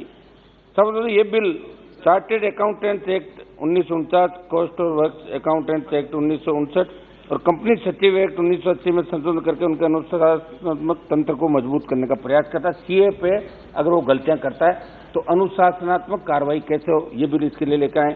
इसके प्रावधान में जाने के पहले चर्चा करना अत्यंत आवश्यक है कि नियामक संस्थाओं का भारत की अर्थव्यवस्था को सुदृढ़ बनाने में कितना बड़ा योगदान है। आज भारत 2.66 ट्रिलियन US$ की GDP साइज के हिसाब से विश्व की छठी बड़ी अर्थव्यवस्था है। MCA के डाटा के अनुसार 31 मार्च 2021 तक भारत में कुल 13,44,000 से अधिक सक्रिय कंपनियां हैं, जिनमें कुल कंपनियों में से 65,992 कंपनियां पब्लिक लिमिटेड कंपनियां और 6,740 स्टॉक एक्सचेंज में सूचीबद्ध है। सबसे आज देश में 3 स्टॉक एक्सचेंज है, जिनका 28 मई 2021 तक के डाटा के अनुसार बाजार पूंजीकरण लगभग 3.03 ट्रिलियन US$ तक है। इस परिप्रेक्ष्य में दृढ़ नियामक संस्थान न केवल देश के कंपनियों को सुचारू रूप से चलाने में सहायता करते हैं, बल्कि देश की जनता के धन को घोटालों से भी बचाते हैं। लेकिन भारत की अर्थव्यवस्था धोखाधड़ी घोटालों से अछूती नहीं रही। बड़े बड़े घोटाले इस देश के अंदर हुए, चाहे वो यूपीए की सरकार थी, चाहे एनडीए की सरकार थी। इस सरकार के सत्ता में आने से पहले हर्षद मेहता सिक्योरिटीज स्कैम 1992 में, Tri Sure India limited 1975-76, the global trust bank और Ketan Parekh scam 2000-2001, Satyam computers limited 2008, Ranbaxy laboratories 2008, national sport exchange limited NSCL 2013 हो या इस सरकार के सत्ता में आने के बाद हुए JP infrastructure 2017, Nirav Modi PNB 2018, IL&FS 2018, yes bank 2018-19 और Dewan housing finance corporation limited DHFL 2020 में ABG शिपयार्ड द्वारा किया गया बैंक घोटाला था। इसकी गूंज भी पूरे देश के अंदर। इस संबंध में घोटालों ने स्वतंत्र लेखा परीक्षकों द्वारा सांविधिक लेखा परीक्षा की भूमिका और प्रभावशालिता पर न केवल सवाल उठाया, बल्कि देश की जनता को ये मैसेज दिया कि विपदा की घड़ी में कोई नियामक संस्था उनके साथ नहीं खड़ी है। सवाल ये भी उठता है, क्या भारत के नियामक संस्थाएं इतनी काबिल है कि उन घोटालों को होने से रोक सके और एक प्रीएम्प्टिव अप्रोच दिखाने की रिएक्टिव। उदाहरण के तौर पर नीरव मोदी PNB घोटाले के उजागर होने के बाद सरकार ने राष्ट्रीय वित्तीय रिपोर्टिंग प्राधिकरण NFRA का गठन कर एक बहुत ही अच्छा कदम उठाया था। लेकिन ICAI जो CS को विनियमित करता है और अपने सदस्यों के खिलाफ कम प्रभावशाली कार्रवाई की प्रक्रिया रखता है, ने NFRA के गठन का विरोध किया। अफसोस इस बात का कि मार्केट के रेगुलेटर SCBI तक के पास लिस्टेड कंपनियों के ऑडिटरों के खिलाफ कार्रवाई करने का क्षेत्राधिकार नहीं है। इससे इन सब घोटालों में शामिल CA और CS बड़ी आसानी से थोड़ा सा जुर्माना देकर छूट जाते थे। ICAI के अधिकार में तो अधिकतम सजा 3 महीने का सस्पेंशन और 1 लाख रुपए जुर्माना था। सब इसलिए मेरी मंत्री महोदय से एक ही मांग रहेगी कि इस बिल में जो सजा का प्रावधान आपने किया है, संस्थान के रजिस्टर से सदस्य का नाम हटाना, उसे फटकार लगाना, 5 लाख तक का जुर्माना लगाना, बिल जुर्माने की अधिकतम राशि को 10 लाख रुपए करता है। मेरी मांग है कि इसमें जब आप बिल लेके आए दोबारा, तो ये सुझाव के साथ इस बिल को लाए, जिसमें 3-4 हम सुझाव भी देंगे। उसमें क्रिमिनल लायबिलिटी भी जोड़ी जाए ताकि बेलगाम हुए ऑडिटरों के लिए कारावास एक डेटरेंट साबित हो। ये मेरी मांग रहेगी। इसी के साथ सरकार से ये भी मांग करता हूं कि CA या स्टैट्यूटरी वैज्ञानिक ऑडिटरों को मार्केट फिड्यूसरी का दर्जा दिया जाए ताकि सेबी जैसी संस्थाएं भी इन पर कार्रवाई कर सके। सौद महोदय, इस बिल के संदर्भ में मंत्री जी को ये कहना चाहता हूं कि ICAI के केंद्रीय परिषद के सदस्य का वर्तमान में 3 वर्ष का कार्यकाल होता है और इस बिल के माध्यम से ये कार्यकाल बढ़ा के आप 4 साल कर रहे हैं। वे कोई भी CA अधिकतम 3 कार्यकाल के लिए चुना जा सकता है, इसे बढ़ाकर 4 वर्ष किया जा रहा है। इसलिए यदि वर्तमान में कोई CA इसका सदस्य वो 3 बार चुना कर 9 साल हो गया, 4 साल और उसको कर दोगे तो 9 से 13 साल हो जाएगा। इसलिए यदि वर्तमान में कोई CA इसका सदस्य है तो उसका वर्तमान कार्यकाल भी उसमें सम्मिलित रखा जाए ताकि लोकतांत्रिक व्यवस्था के अनुरूप सभी और नए लोगों को मौका मिल सके।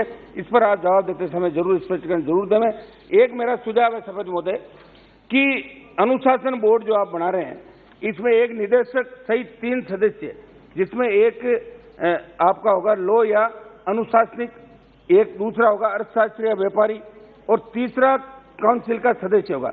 मेरा सुझाव है बिल को नए सिरे से आप लाए, इसमें राजनीतिक जो जनप्रतिनिधि है, चाहे वो सांसद हो या जो भी जनप्रतिनिधि हो, उनको भी इसमें सदस्य बनाया जाए ताकि और पारदर्शिता के साथ काम हो सकता है। सौज महोदय, मैं मंत्री जी का अत्यंत महत्वपूर्ण विषय की तरफ ध्यान आकर्षित करना चाहूंगा कि आरबीआई का सर्कुलर बैंक ब्रांच ऑडिट संबंध, जिसमें पहले 2020-21 तथा 2021-22 का है, पुराने प्रावधानों के अनुसार राष्ट्रीयकृत बैंकें अपनी 20 करोड़ से अधिक के एडवांसेज वाली शाखाओं की 100% 20 करोड़ से कम एडवांसेज वाली शाखाओं में 1/5 शाखाओं की audit rotation wise chartered accountant द्वारा करवाई जाती थी। 2021 की ऑडिट अलॉटमेंट के समय राष्ट्रीयकृत बैंकों ने आरबीआई को कोरोना महामारी के हालातों के मद्देनजर करवाई जाने वाली ऑडिट के पैरामीटर में बदलाव करने का आग्रह किया, जिसको आरबीआई ने मानते हुए एडवांस को बेस मानते हुए सिर्फ 90% एडवांस की ऑडिट करने का प्रावधान कर दिया था। एडवांस के 90% ऑडिट वाले प्रावधानों को भी 17 मार्च 2022 को आपने संशोधित किया, एक सर्कुलर जारी करके घटाकर 80% कर दिया। इसे नए प्रावधानों से करीब 50% शाखाएं बिना ऑडिट के रह गई। ये घोटालों का प्रमुख कारण बन रही है, ये दायरे से बाहर हो गई। इस प्रकार के निर्णय जो न तो देश के बैंकिंग में नई वित्तीय स्वास्थ्य के अनुकूल है, वे नई देश के जमाकर्ताओं के हितों के, क्योंकि आज रोज बैंक घोटाले सामने आ रहे हैं, रोज बैंक लाइसेंस वित्तीय अनियमितताओं के कारण रद्द किए जा रहे हैं। वे जमाकर्ताओं की खून पसीने की गाड़ी कमाई वे बुढ़ापे का सारा बैंकों में डूब रहे, डूबने का आसार बनते जा रहे हैं। इसलिए मेरा आग्रह है कि कोरोना महामारी से पूर्व के प्रावधानों के अनुसार ऑडिट सिस्टम को रिस्टोर करवाने का भी आप आदेश कराएं। इस बिल को बहुत तैयारी के साथ अगर सरकार लेकर आती तो बहुत बड़ा फायदा देश के आम आदमी को हो सकता था। हालांकि सीए के संदर्भ में ये भी कहना चाहूंगा कि दुनिया में एक मिनट सर, एक मिनट राम कृपाल जी, एक मिनट, आप नहीं बोल पा रहे तो मैं आपकी जगह भी थोड़ा बोल दूंगा ना। हालांकि सीए के संदर्भ में ये भी कहना चाहूंगा कि दुनिया में ये एक ऐसा प्रोफेशन है सीए का जो अपने क्लाइंट की उन्नति से ही स्वयं की उन्नति करता है। इसलिए इनके प्रोफेशन से जुड़ी समस्याओं पर भी आपको ध्यान देने की जरूरत है। सभापति मेरी चूंकि बिल आधा अधूरा आप लेके आए, आप गलतियां जो सीए करता है उनके खिलाफ कार्रवाई करना चाहते हैं, लेकिन पूरी तैयारी के साथ इस बिल को वापिस अगर लेके आए जिसमें सजा का प्रावधान भी हो, पॉलिटिकल व्यक्ति की नियुक्ति भी हो और सारा सही ढंग से हो, तब जाके इस बिल का इससे कुछ होगा कि बिल सही रूप में आप लेकर सिर्फ रिकॉर्ड बनाने के लिए रोज नए नए कानून लाना और पास करना, रिकॉर्ड बनाना, इसके लिए आप ये नहीं करें। मैं इस बिल का विरोध करता हूं। धन्यवाद सभापति। Rabindranath. Thank you, Chairperson, sir, for the opportunity to speak on the Chartered Accountant Cost and Works Accountant and the Companies Secretaries Amendment Bill 2021. Sir, auditors, accountants and company secretaries are considered as the first gatekeepers of corporate governance, and our legal framework lays considerable faith and confidence in the system. Sir, I am sure that with emerging technologies such as artificial intelligence, there is going to be a major transformation in the accounting sector, which the accounting industry has to brace itself with.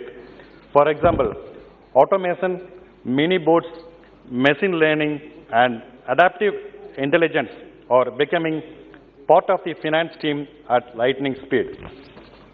Sir, one way, it is a welcome development that the accounting sector is giving opportunities to several homegrown SaaS-based companies like Zoho, operating out of Chennai, to emerge as global cloud-based accounting companies.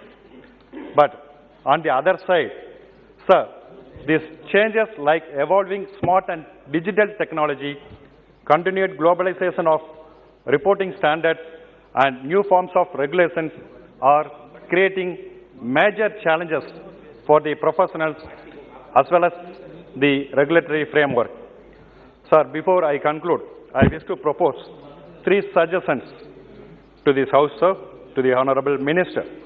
Firstly, ICAI, Institute of Chartered Accountant of India, is the world's second largest professional accounting body and largest professional accounting body of India, which functions entirely on a self-financing and self-sustainable model.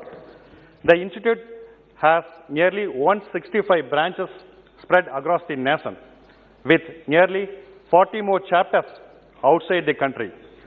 Sir, I wish to request that the government, these institutes may be elevated as approved training institutes by Government of India to award employable certificates similar a diploma to interpost chartered accountant students, so that a huge industry shortage of trained professionals can be addressed. Since the infrastructure and finances are already available within the current system under the administrative and academic jurisdiction of ICAI, further investment and employment of trained teachers are not required. Secondly, sir, future accountants will increasingly need education in digital technology, globalization and evolving regulation and so on.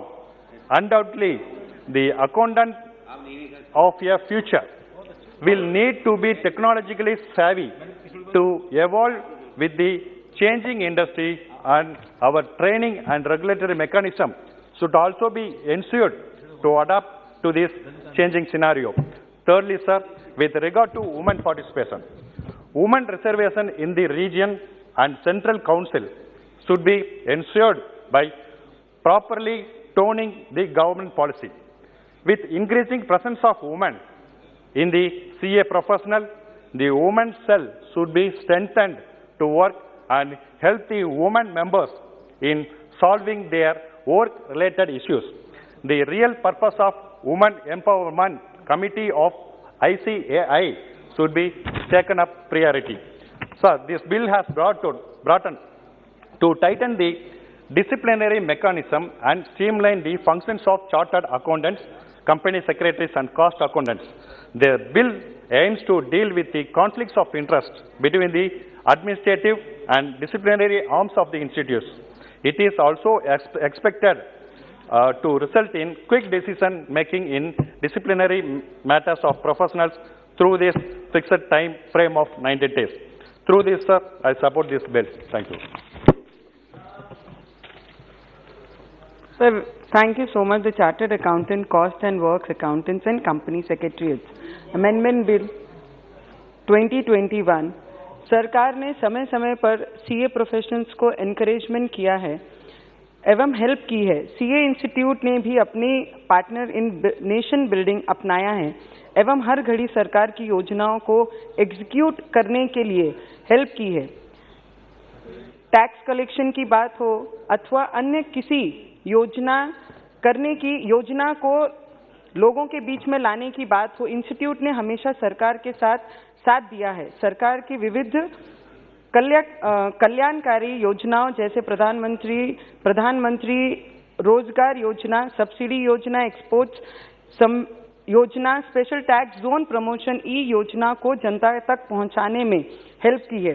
Sir, I just request you, I am just here, few of my CA people from my district and from Vidarbha basically and from Nagpur, they have actually spoken to me about this bill when this bill got introduced in this house, and immediate all the chartered accountants, they came and they visited and they spoke to me about this bill, ki what should be, we should bring changes in this bill. I will just give few suggestions, sir. I am always there in the support of this party and the department and with the ministry, but I just wanted to give you, because from last 74 years, these people are serving India.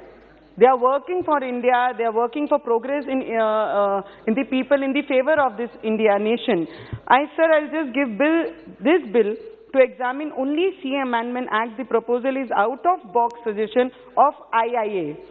It's commercially proposed to destroy the world best and cheapest courage by privatization of it through IIA. No need to establish IIA when we have the world best CA institute, sir. And it's like we are demolishing Nalanda like institute just for competition, which is not fair, sir. I am just here to मैं यहाँ पे सिर्फ आज बोलने के लिए आई हूँ, मैं सीए लोगों की आवाज, मेरे क्षेत्र के और विदर्भ के लोगों की, जो सीए जो प्रैक्टिस करते हैं दिन रात, पूरी सरकार को दिन रात अपना समय देते हैं कि हमारी सरकार और देश की उन्नति हो, उसके लिए साथ देते हैं, तो उनकी कुछ त्रुटियां हैं जिसको हमने एज ए सजेशन लेना चाहिए और कमिटी को भी बहुत बार अप्रोच किया। The CA amendment bill propose to make changes in the disciplinary mechanism of Institute of Chartered Accountants of India. The current mechanism is robust, useful, and was only put in place about a year ago. The bill proposed to increase government nominee from 2 to 3 and reduce the member of council from 3 to 2, sir. This is the main pain what the CA people are facing, sir.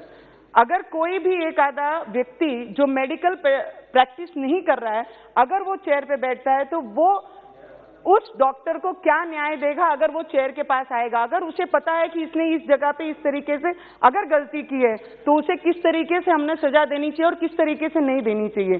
So this is the recommendation, sir, from the CA what I am giving in this house. The current composition of disciplinary committee is 2 members appointed by the Government of India and 3 members of ICAI Council. The process so far has been smooth, practical and useful. The current system may be continued as there is no reason to change in less than decade. Currently, minimum 1 member of government should be present for a form a quorum. The bill proposed that the chairman of the bench will be government nominee and not a CA. This is the basically, sir, the chairperson, when you spoke about this. Mehtab ji spoke about this. Our Google uncle from Bengal, he spoke about this.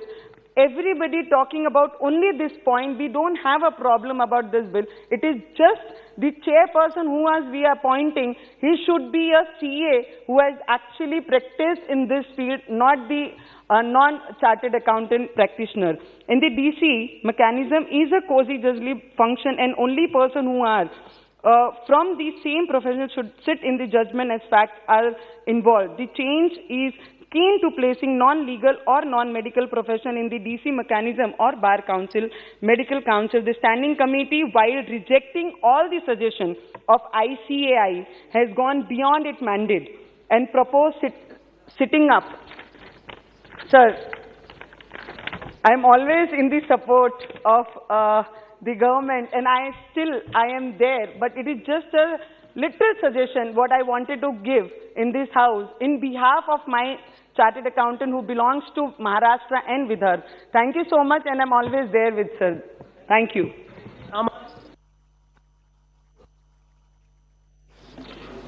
Thank you, Chairman, for giving me an opportunity to participate in this discussion on the amendment bill of the Chartered Accountants Act, the Cost and Works Accountants Act, and the Company Secretaries Act. Sir, I am proud to state that I am a chartered accountant, practicing chartered accountant, and I am here in this profession for the last 40 years. Sir, the Institute of Chartered Accountants of India since 1949 is being administered by, under the administrative control of the Ministry of Corporate Affairs. It is being managed by a council which has got 40 members, out of which 32 are elected among the members of the institute, members of the profession. 8 are nominated by the Government of India. So there is already a control by the government. I don't know why the government should bring in such a bill where the control they want to, entire control to be taken off by the government or the bureaucrats. It is not fair, sir. Sir, the profession at the time when it was started in 1949, there were only 1,450 members. Now it is 3,50,000 members. Sir, the total number of students at the time when it was instituted in 1949, it was the number of students were less than 5,000. Now it is more than 8 lakhs. See, the students in 1949 was less than 5,000. Now it is more than 8 lakhs. Sir, our former President of India, he applauded the profession, stating that the chartered accountants are partners in nation building. All through the last 72 years, the profession was along with the government, whoever be the in government in power. We have contributed largely, and for example, in 1985, the tax audit was brought in, and the chartered accountants are doing the tax audit. This was increased the revenue of Government of India to a large extent. So my humble request is that by bringing in certain provisions which will destroy the profession, that government should go back from that decision and it should not be implemented. Sir, say I would just go through the details of the provisions also. As per Section 21B of the Chartered Accountants Act 1949, the disciplinary committee of the ICAI currently consists of 5 members, in which 3 are members of the profession. And the president and vice president of the institute will be either will be the presiding officer of the disciplinary committee. Now, as was already mentioned by all the members, that the disciplinary committee is going to be headed by a bureaucrat. Is it correct? All professions, other professions you go through, it was already mentioned here. I would like, sir, it was, excuse me? It is an insult to the profession, no doubt at all. See, the disciplinary mechanism is a quasi-judicial work, and the members should have adequate knowledge and functional experience in the field of accounting standards. There are international accounting standards, the auditing standards, the commercial laws like income tax, GST, customs, money laundering, Benami property transactions, banking mechanism, and cooperative societies, etc. See, when a person coming from outside the profession, he do not have any experience in these matters. Which government secretary has got any experience in knowing accounting standards, auditing standards? It should not be allowed. Sir, the proposed amendment in the system, regarding the legal profession, it was mentioned by many members. The Bar Council of India, the Council of Architecture, the National Medical Commission, everywhere the person from the profession is heading the disciplinary committee. The Section 9 of the Advocates Act 1961, sir, the Bar Council shall constitute 1 or more disciplinary committees. Each shall consist of 3 members, out of which 2 shall be persons from the elected by the council and its members, and the 3rd member shall be a person among the advocates who possesses the qualifications specified in the proviso of the section. Sir, the senior-most advocate amongst the members of the disciplinary committee shall be the chairman of the committee.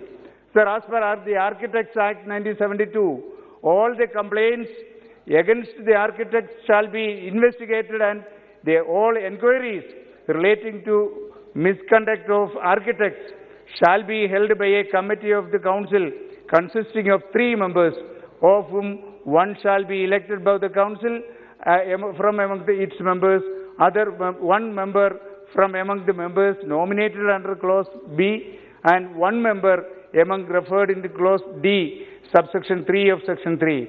The chairman of the disciplinary committee shall be elected by the members of the committee among themselves. Sir, there also only a member of the profession becomes the chairman of the disciplinary committee.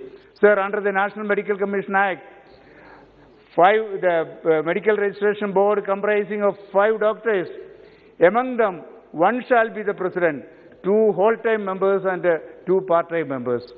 Sir, in the proposed amendment to the Chartered Accountants Act 1949, the majority would be non-chartered accountants, that is, other than chartered accountants, who do not have any experience about the practical functions of the chartered accountants, which is not appropriate and not acceptable to the profession.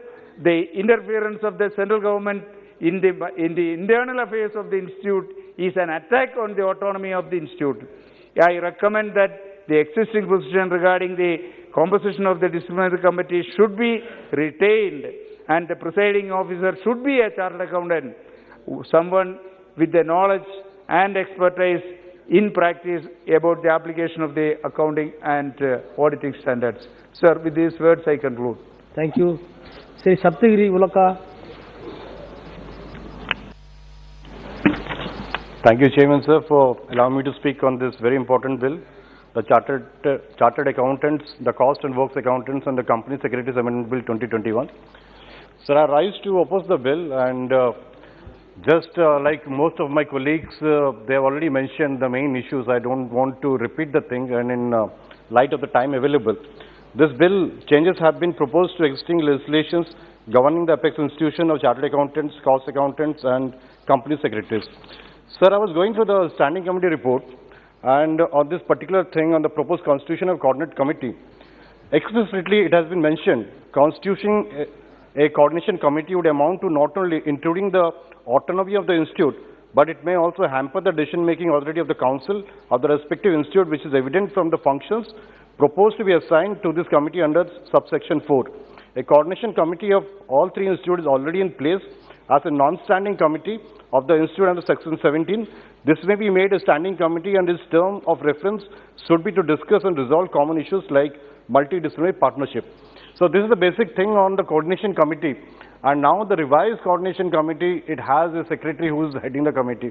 I think this is an attack on autonomy, and I was hearing my esteemed colleagues from the treasury benches. They've been mentioning that this bill has been brought in so that more autonomy could be given. But we have seen what happened in medical council. They will do the same in bar council, the dental council, each and every institution they're trying to attack. At the same time, they have the guts to say that we are giving you more autonomy. This is a joke on all of us. And sir, chartered accountant, I'll tell you a story about when we were in college. One of my friends was a topper in my batch. Excepting him, we all decided to get into engineering or medical profession. But that guy, he went into BCom and then he got into chartered accountant. So this institute, through their legacy and history, is a very, very renowned institute, nothing less than the IIMs or IITs. We don't need an IA. The thing is, they have around 7.5 lakh students and 3.5 lakh members as of now, the ICAI. And what we are doing now is we are trying to dilute it just because our Honorable Prime Minister, he made a speech that your signature is more important than my signature. And what does this Parliament have to do? They have to bring a bill where they say we'll give you autonomy, but they will take away your autonomy.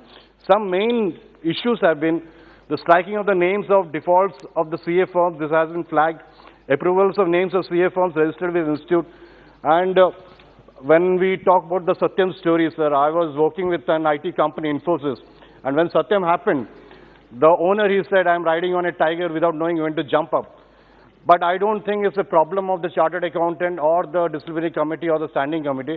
It's mainly because of the intentions of the director or the owner who forced these guys to get into this kind of book mismanagement and so on. So that is the main issue. We should try how we can more streamline this process, give them more power and everything. I'll come to the Board of Discipline.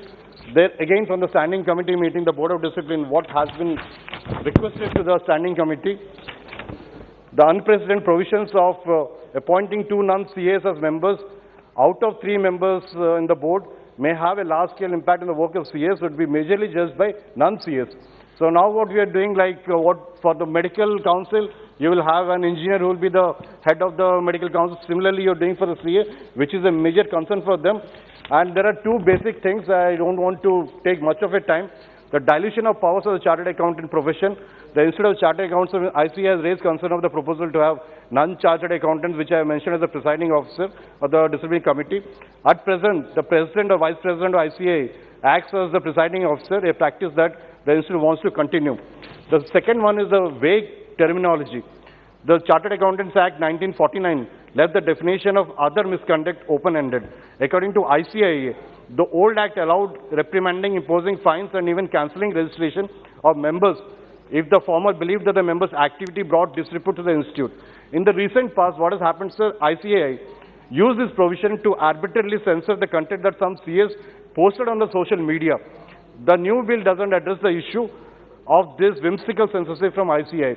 And moreover, sir, when we move to digital technology and the digital world, we should look at multiple ways of how we can enable that digital technology in enabling the CAs to perform the work more often. So that direction should be there, rather than giving, like introducing the secretary as a coordination committee head won't help us in many ways.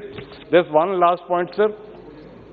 Under the Act, in cases of profession or other misconduct, the committee may reprimand or remove the number from the register of the institute, impose a fine up to ₹5 lakhs. The bill increases the maximum amount of fine to 10 lakhs. I think this amount, I'm not sure what was the calculation methodology. Maybe a fair amount or something has to be discussed. And we should trust our CAs. They have been working for the last 75 years with much dedication, and they are also nation builders. So let's give them more autonomy rather than using the jingoism and taking out the autonomy and saying that we are providing autonomy when we are encroaching on the field areas. So thank you so much. And we oppose the bill. Thank you. Sri Anurag Sharma.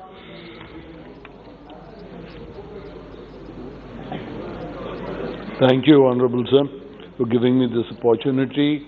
I stand here for you in complete support of this bill.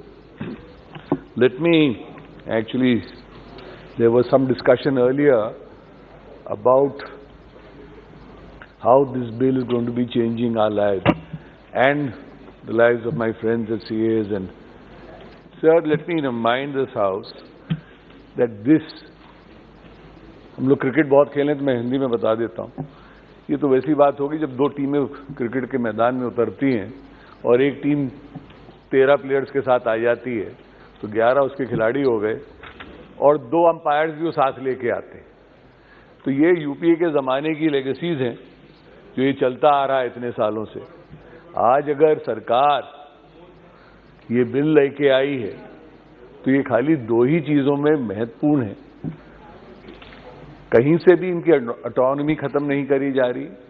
आज भी ये code set करते हैं, आज भी कितने लोग pass out होते हैं, क्या परसेंटेज ऑफ पासिंग आउट होता है, वो सब सीएस के हाथ में ही रहता है। इसमें जो महत्वपूर्ण चीज ये है कि जब अपन बात करते हैं ऑटोनॉमी की, तो ऑटोनॉमी इंस्टीट्यूट्स की किसी भी हालत में दखलंदाजी नहीं की गई है। इसमें एक डिसिप्लिनरी बॉडी बनाई गई।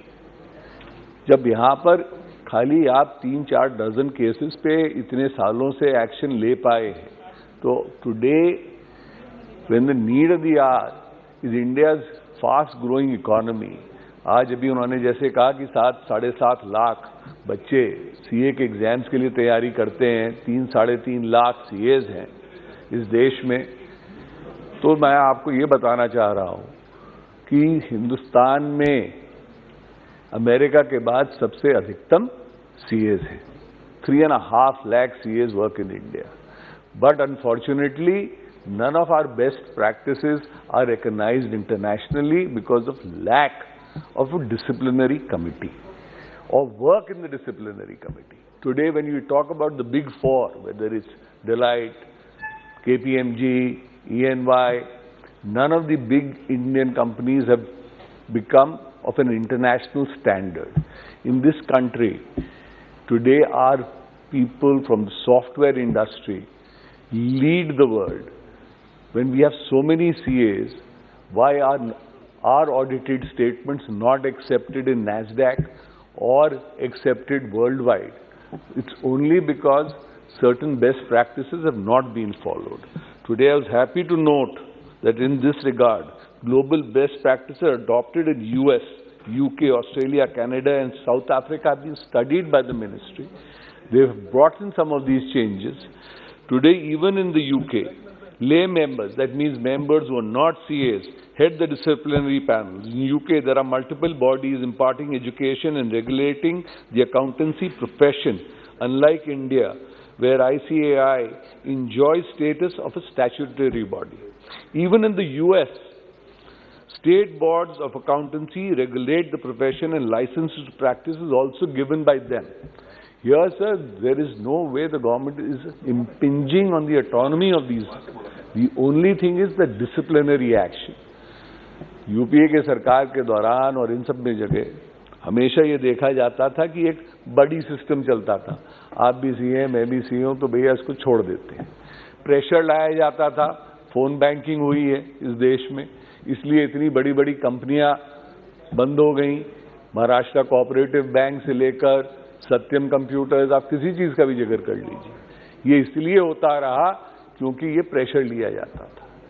आज अगर एक independent, completely independent body create करी जा रही है फॉर डिसिप्लिनरी एक्शन, और मेरे एक मित्र अभी मुझको ही बता रहे थे कि आज हिंदुस्तान की जो सबसे बड़ी ऑडिट बॉडी अपने पास है सीएजी, उसमें कोई सीए नहीं है, पर आज वो ऑडिट करते हैं कि नहीं पूरे हिंदुस्तान का।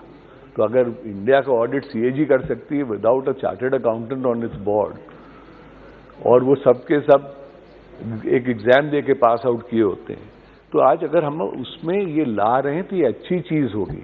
बिकॉज अगर हिंदुस्तान की इकोनॉमी जिस रेट से बढ़ रही है आदरणीय प्रधानमंत्री जी के अंदर में, तो हमको ज्यादा से ज्यादा लोगों को तैयार करना पड़ेगा, हमको best practices world wide adopt करनी पड़ेगी, हम सभी को इन बॉडीज को इस तरीके से करना पड़ेगा कि जो आज हिंदुस्तान की यूनिकॉर्न्स, इतनी सारी कंपनियां बड़ी बड़ी होकर विदेशों में जाके रजिस्टर करना चाहती हैं, इनकी बैलेंस शीट्स पे जब साइन हो, अगर हिंदुस्तान की फर्म का साइन होगा तो हम सबको उस चीज पे गर्व होगा।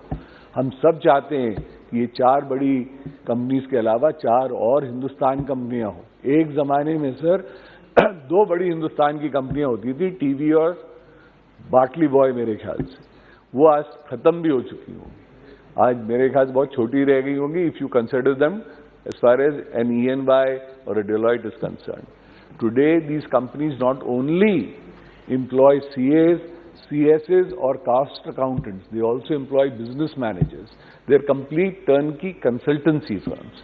So today when we talk about a coordination committee, where does the coordination committee come in? In for large corporates, even in India, where a medium scale to a large corporate company is concerned, it has to have the services of all 3, a CA, a cost accountant, as well as a CS. So coordination committee helps in making sure that the best practices are followed and the companies are rightly advised. This has been a major lacuna in our framework. So I think by bringing in this bill, I would like to compliment the Ministry of Corporate Affairs कि आप जो ये करने जा रहे हैं sir, ये बहुत महत्वपूर्ण स्टेप था, बहुत जरूरी स्टेप था। हम कहीं पे भी ये नहीं कहना चाह रहे कि हमारे सीए मित्रों ने इस देश की सेवा नहीं करी, हम कहीं पे भी ये नहीं कहना चाह रहे कि साहब जो कंपनी सेक्रेटरीज हैं वो कम काम करते हैं, हम कहीं नहीं कह रहे कि cost accountancy not important. Government कहती है ये सब चीजें जरूरी हैं, पर इनकी एक ओवरसाइट भी होनी चाहिए। आप खुद ही मैच खेलें और खुद ही अपने ही रेफरी बनाएं, वो गलत होता है। आज अगर हम किसी चीज में अपने स्पोर्ट्स में भी देखें तो रेफरी बाहर के ही आते हैं और बाहर के लोगों से आप तभी विश्वास जागता है। अगर हिंदुस्तान में मैच हो रहा होता है, साउथ अफ्रीका रेफरीज आते हैं सर, हमने अपना ही पिच प्रिपेयर किया और अपने ही रेफरीज रख लिए, तो फिर कौन मानेगा इस चीज को? तो इसलिए ये जरूरी होता है। And I would like to compliment the government for following some of the best practices which are now being practiced in India. I'm happy to note that most of these advices given by the standing committee have been accepted, are there. The only tricky issue here remains to be seen is whether the chairman should be from the CS themselves or from outside. I think for Sir, if I can complete, you can please interject later. No interference, please, please, please. I didn't interject when you were speaking, sir. So if you allow me that courtesy, I would be very grateful. Namaste. When you spoke, nobody interfered, na? You made your point clear. So I appreciate what the honourable member had said. I appreciate your concern for the CA, sir. I work with CAs all my life. I work as a corporate with them. I appreciate the great work you've done. But yes, there needs to be an oversight body. Your autonomy is nowhere being impunged by the government. You are still deciding even the number of CAs which pass the exam every year. In fact, we need to up that because a lot of brilliant children get rejected during the exams and they actually face a lot of heartburn and heart failure. किसी को भी exam में fail होने के बाद अच्छा नहीं लगता सर, वो बच्चे सब ब्रिलियंट होते हैं।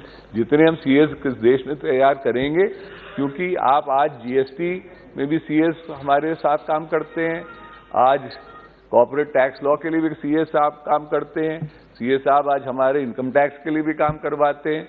सो सारी चीजों में सीएस और सीएस का काम रहता है।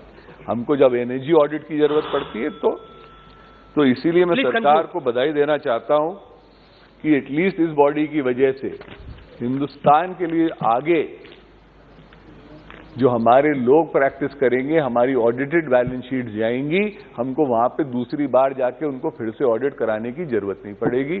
So with this few words, I would like to commend this bill to the House, and I hope the House passes it with a thumping majority. Thank you. Sri Arvind Sawant. Thank you, Chairman, sir. The Chartered Accountants, the Cost and Works Accountants and the Company Secretaries Amendment Bill 2021, on which I would like to express my opinion. Sir, I have listened to a lot of people who are expertise, who are chartered accountants.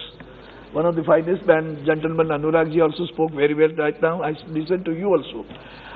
Sir, the fact remains that the institutes, right now there is only one institute. I don't know why you are saying institutes. Only one institute is right now.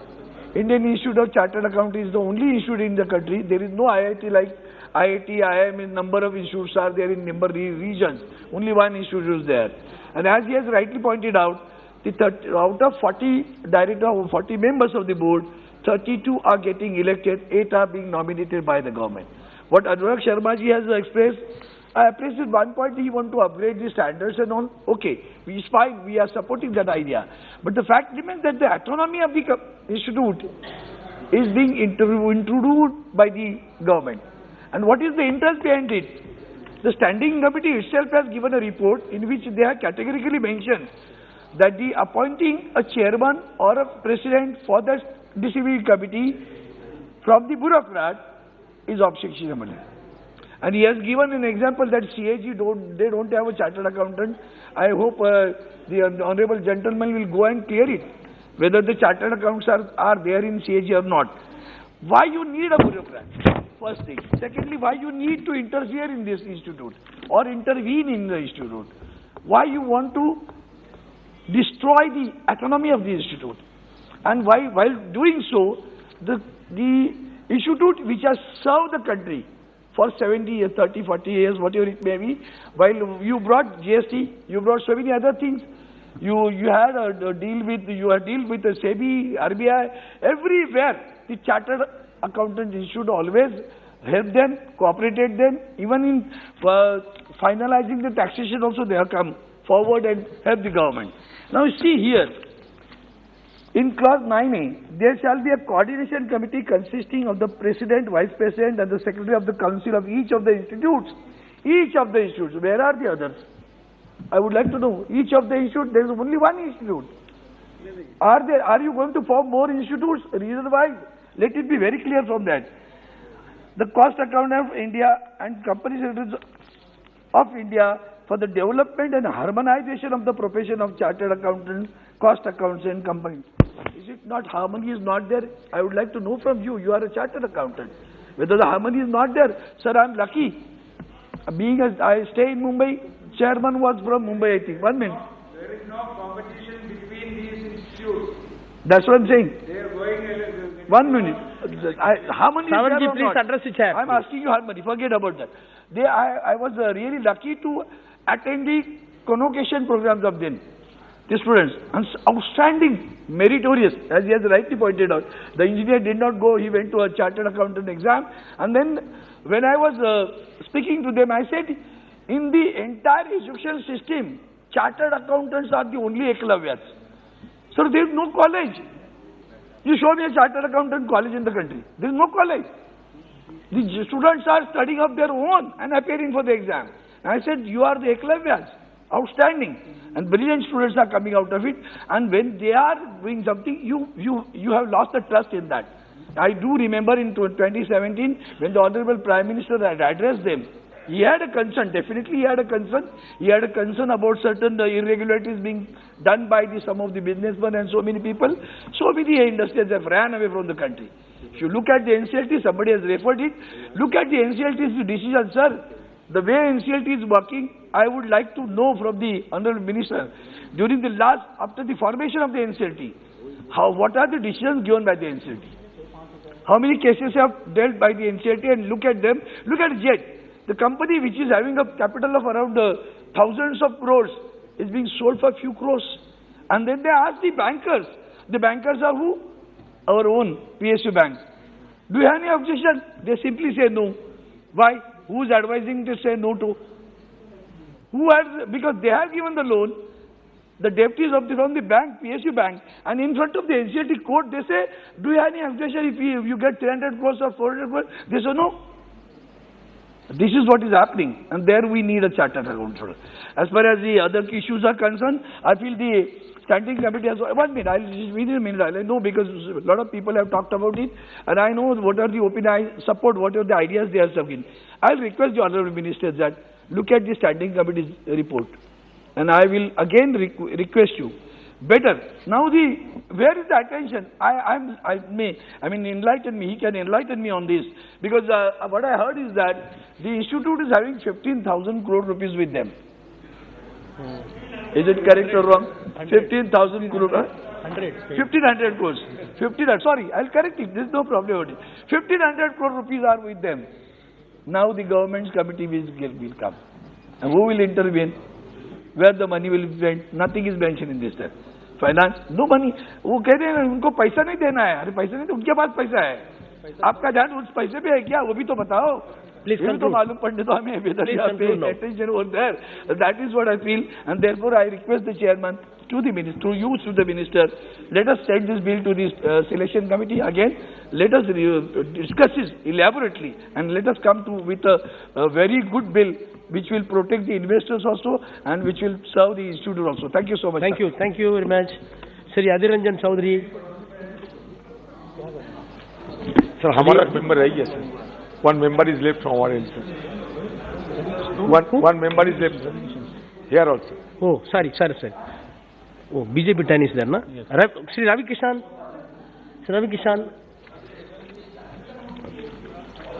सर्वप्रथम मैं आपको धन्यवाद देना चाहता हूं कि आपने मुझे महत्वपूर्ण विधेयक पर बोलने का मौका दिया, अध्यक्ष महोदय। संशोधन विधेयक का स्वागत करता हूं मैं और सपोर्ट करता हूं। जैसा कि विधेयक के उद्देश्यों का कारण कथन में लिखा गया, बहुत ही पारदर्शिता के साथ, क्लैरिटी के साथ है। आई वाज हियरिंग ऑल मैं सारे माननीय सदस्यों को सुन रहा था, बट ये सारे सदस्य ये नहीं जान रहे हैं कि यशस्वी प्रधानमंत्री मोदी जी की सोच है ट्रांसपेरेंसी, पारदर्शिता, और इस देश में अब वो समय आ गया है जहां पर हम लोग साफ चीजों को देश के सामने रखें। ये देश एक नया भारत बन रहा है, एक नई सोच का भारत। 1959 में व्हाट हैपेंड, 1949 में व्हाट हैपेंड, उसको सब कुछ मद्देनजर रखते हुए हम इसको बदलते हुए तंत्र को स्ट्रांग करना है, उनको सिक्योर करना है। संस्थान इसके जो सदस्य हैं संस्थानों के, उनके विरुद्ध अनुशासनिक मामलों में एक समय सीमा के भीतर से निपटाना, जवाबदेही तथा पारदर्शिता को बढ़ावा देने संबंधित संस्थानों की परिषद को स्वायत्तता प्रदान करना इत्यादि शामिल है, जो बहुत ही क्लियरली बताता है कि अब ये देश बदल रहा है, चीजों को बदलना जरूरी है, देश को जानना है, देश की जनता को जानना है कि सत्य क्या है, लोग क्या हैं, लोग कैसे काम कर रहे हैं, whether they are CA, whether they are into income tax, whether in the government form, any kind of form, they want to see कि भैया क्या हो रहा है, हमारे देश का क्या हो रहा है, मेरी देश की जनता का क्या हो रहा है, मेरे टैक्स के पैसों का क्या हो रहा है, कैसे पीपल ऑपरेटिंग, कैसे मेरा देश बढ़ेगा, कैसे 135 करोड़ की आबादी स्ट्रांग होगी, कैसे हम सुपर पावर बनेंगे। तो ये सारे पॉकेट्स को और ये सारी जो संस्थानें हैं और संस्थाएं हैं उसको स्ट्रांग करने के लिए यशस्वी प्रधानमंत्री मोदी जी की जो सोच है उसी को लेकर हम लोग चल रहे हैं और वो बिल उसी से आधारित है और उसी के अनुसार है। अब अपोजिशन को भी ये जानना जरूरी है कि ये देश बदल रहा है, अपने आप को स्ट्रांग कर रहा है विद ट्रांसपेरेंसी के साथ और ऑनेस्टी के साथ। अध्यक्ष महोदय, मेरा ऐसा मानना है कि आज के बदलते परिवेश में जवाबदेही, पारदर्शिता अत्यंत महत्वपूर्ण है। हर इंसान चाहता है कि भैया क्या हो रहा है जीवन में, भैया मेरे पैसों का क्या हो रहा है, भैया मेरा देश कहाँ जा रहा है, कैसे ये संस्थानें, भाई अब चल रहा था 1949 में कुछ बना था, अंग्रेजों से कुछ हम लोग प्रभावित थे, वो सारे बिल गए, वो क्या नियम थे, वो क्या कानून थे, वो लद चुके हैं। अब लोग निकलना चाह रहे हैं। लोग एक 2021 में मोदी जी के साथ विश्व को देख रहे हैं, विश्व के सबसे बड़े नेता बने हैं हमारे प्रधानमंत्री। भारत पर पूरे विश्व की नजर है। भारत ग्रो कर रहा है। भारत ही एक ऐसा देश है जो अब ग्रोथ की तरफ है और पूरे वर्ल्ड की निगाहें हैं, उसमें हमको उनका साथ देना चाहिए। चूंकि मैं सिनेमा इंडस्ट्री से जुड़ा रहा तो सीए के साथ और अकाउंटेंट्स के साथ, ये सीए एक ऐसी संस्थान है और चार्टेड अकाउंटेंट्स ऐसे रहे जिन्होंने मुझे पहली बार लॉ सिखाया, अध्यक्ष महोदय, कि नो यू हैव टू पे द टैक्स।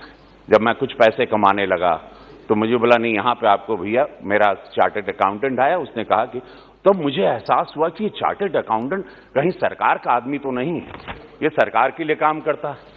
ये क्या है, ये व्यक्ति क्या है, ये संस्था क्या है, ये लोग कौन है?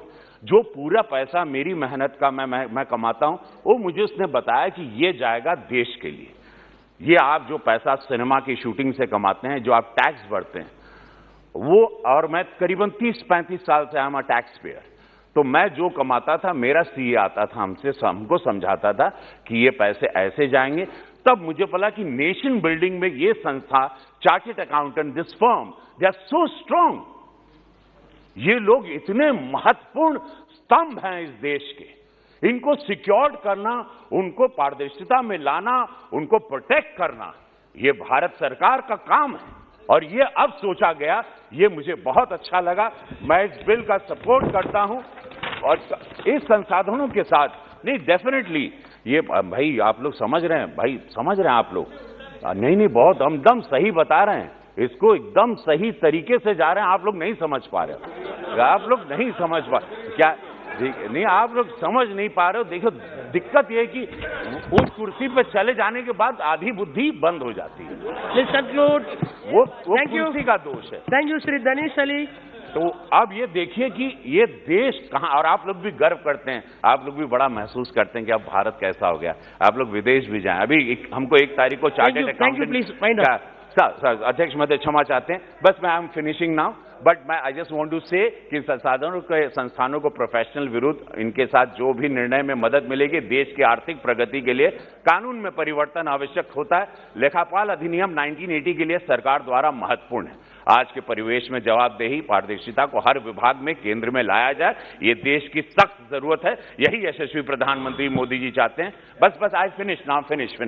प्रस्तावित संसाधनों के इन संस्थानों को पारदर्शिता, जवाबदेही सुनिश्चित होगी।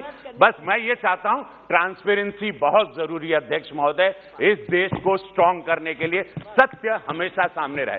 धन्यवाद। श्री धन्यवाद सभापति महोदय, आपने मुझे the chartered accountant, the cost and works accountant and the company secretaries amendment bill be brief, you are having only 3 minutes 21 पर बोलने का मौका दिया। सभापति महोदय, ये सरकार झूठ जो है बड़े कॉन्फिडेंस के साथ बोलती है और मुझे ताज्जुब है इस बात का। एक तरफ तो सरकार जो है, जितनी सरकारी कंपनियां थी, जो पीएसयूज हैं थी, उनका निजीकरण करने में लगी है, और दूसरी तरफ जितनी स्वायत्त संस्थाएं हैं, जितनी ऑटोनोमस बॉडीज हैं, जो प्रोफेशनल्स की ऑटोनोमस बॉडीज हैं, उनका सरकारीकरण करने में लगी है। ये कंट्राडिक्शन जो है इस सरकार का, ये इतना भयंकर है, ये देश को कहां ले जाएगा। सभापति महोदय, 1949 की ये संस्था जो चार्टर्ड अकाउंटेंट्स की है, सर उसका सरकारीकरण करने में लगे हैं। हर चीज में आपको सरकारीकरण करना है। मुझे ताज्जुब होता है। आदरणीय प्रधानमंत्री जी ने यही कहा था कि इस देश में बाबू जो है, रेड टेपिज्म को खत्म करना है, सब कुछ बाबू तय करते हैं। यहां क्या कर रहे हो? जो ऑटोनोमस बॉडी है, जो खुद की ऑटोनोमस बॉडी, वो लोग अपना इतना अच्छी ऑर्गेनाइजेशन, उसको खत्म करके आप बाबुओं को वहां बिठा रहे हो।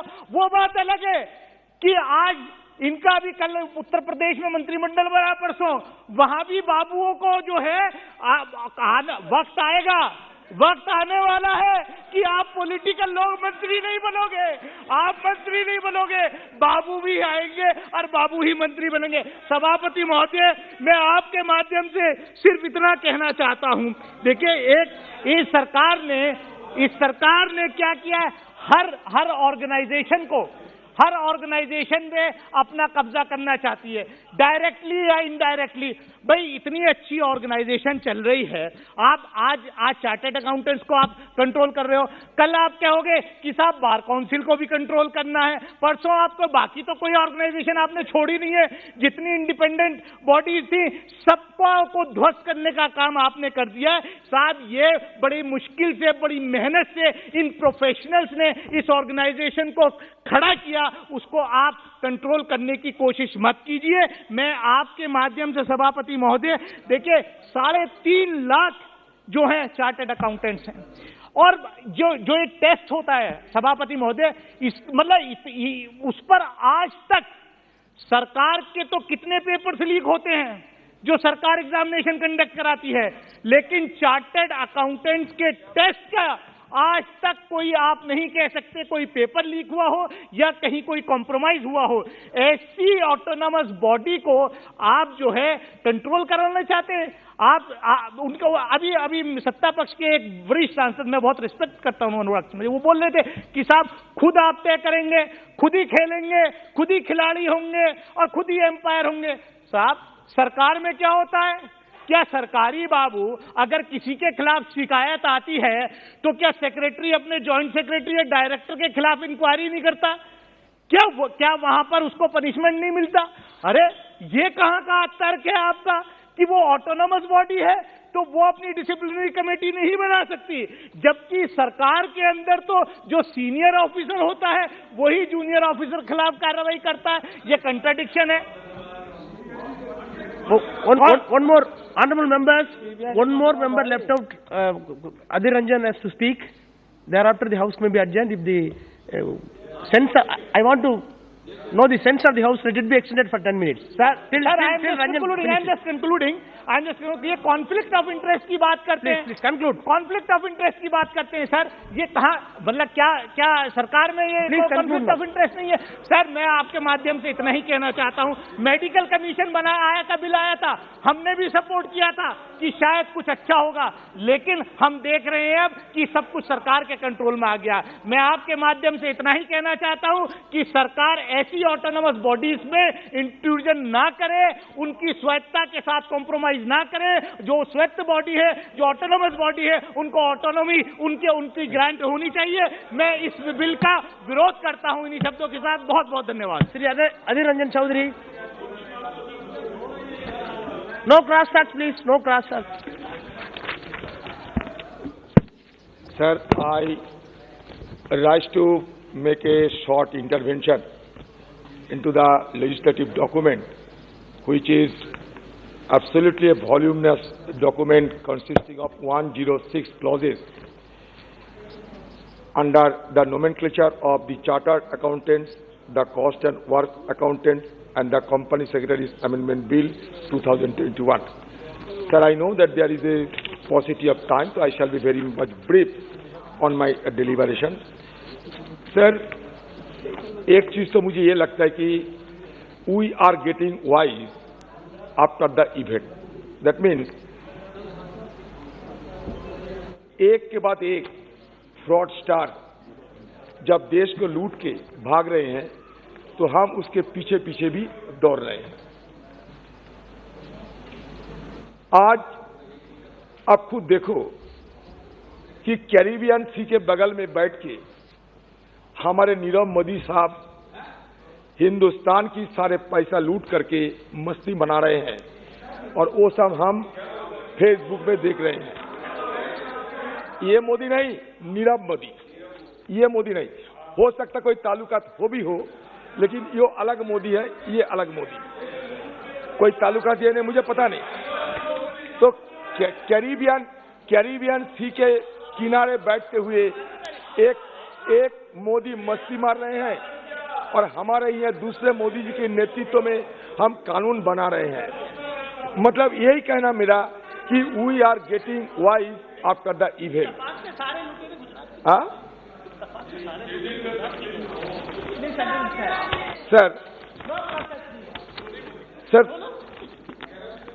Sir, according to the Companies Act 2013, every company has to appoint a chartered accountant or CA in order to audit his accounts. In case of certain companies, the central government can conduct a cost audit by cost accountants. The Companies Act 2013 also requires certain classes of companies to appoint a company secretary to ensure compliance with provision of this Act. This is the background of this Act. In India, CA, CWA and CS are regulated according to the provision of the Chartered Accountants Act 1949, the Cost and Works Accountant Act 1959 and the Company Secretary Act 1980 respectively. The three acts provide for setting up of the Institute of Chartered Accountants of India, the Institute of Cost Accountants of India and the Institute of Company Secretaries of India. The affairs of the institutes are managed by the respective councils. Sir, in recent years, India has seen several frauds and scandals. In the backdrop of a major fraud that took place during the NDA regime, Punjab National Bank in 2018, the central government set up the National Financial Reporting Authority. Under the Companies Act 2013, the NFRA is empowered to investigate matters of professional or other misconduct by chartered accountants or firms of chartered accountants. This was a move away from self-regulation of the profession of the chartered accountancy as was followed so far. Sir, I will focus on 5 issues. I will focus simply on 5 issues in regard to this legislative document. Number 1, while the bill reduces the role of the 3 professional institutes with respect to representation on the Board of Discipline and the Disciplinary Committee, it continues to rely on the Council for nominating the external members. Note that under the current framework, the external members on the Disciplinary Committee of the 3 professions are nominated by the central government independently. Under the CA Act, the central government independently nominates 1 member on the Board of Discipline. It is unclear. I would also flag the attention of this government and the concerned ministry that it is unclear how the conflict of interest between the disciplinary and administrative function will be addressed if the council continue to be involved in recommending who could be on such disciplinary entities. Number 1. Number 2, sir, the bill provides for setting up a coordination committee chaired by the Secretary of the Ministry of Corporate Affairs to coordinate functions of the 3 institutes and align cross-disciplinary regulatory mechanism for inter-professional development. The functions proposed for the coordination committee may overlap with the current mandate of the 3 institutes and the council. For instance, the coordination committee will ensure quality improvement in academics, research and all related work of the institute. It will also focus on coordination and collaboration among the profession. These activities are currently undertaken by the respective council and institutes. As the 3 institutes also have committees for coordinating among themselves, it is still unclear as to why there is a need to set up another coordination council. So it is simply an overlapping legislative document whereby government is going to set up another coordination council as proposed under the bill. Further, the proposed coordination committee will be chaired by the Secretary of the Ministry of Corporate Affairs. This provision may certainly impinge on the independence of the 3 institutes. Sir, the bill seems to be turning the position of President in the 3 councils into a non-executive role. The secretaries of the respective councils are being designated as chief executive officers. However, the bill holds the respective presidents responsible for implementing the decisions taken by the council. It is unclear how the president will ensure that the decision taken by the council are implemented when, at the same time, the secretary is proposed to carry out the administrative function of the institute as its chief executive officer. The bill seems to be separating the responsibility of the governance and execution by prescribing separate roles for the president and the secretary of the council. By holding the president responsible for implementing decision, which is an executive role, may be against the framework of separation of powers as proposed in the bill.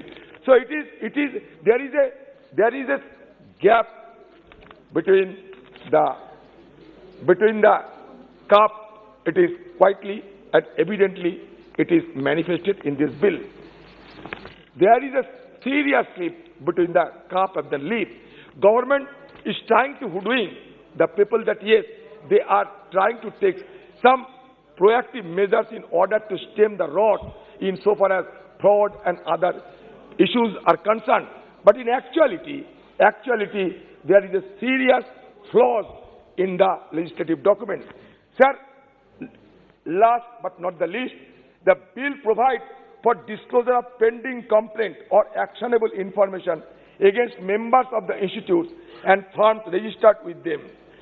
For the three professions, the Board of Discipline or the Disciplinary Committee decide whether a member is guilty of an alleged misconduct.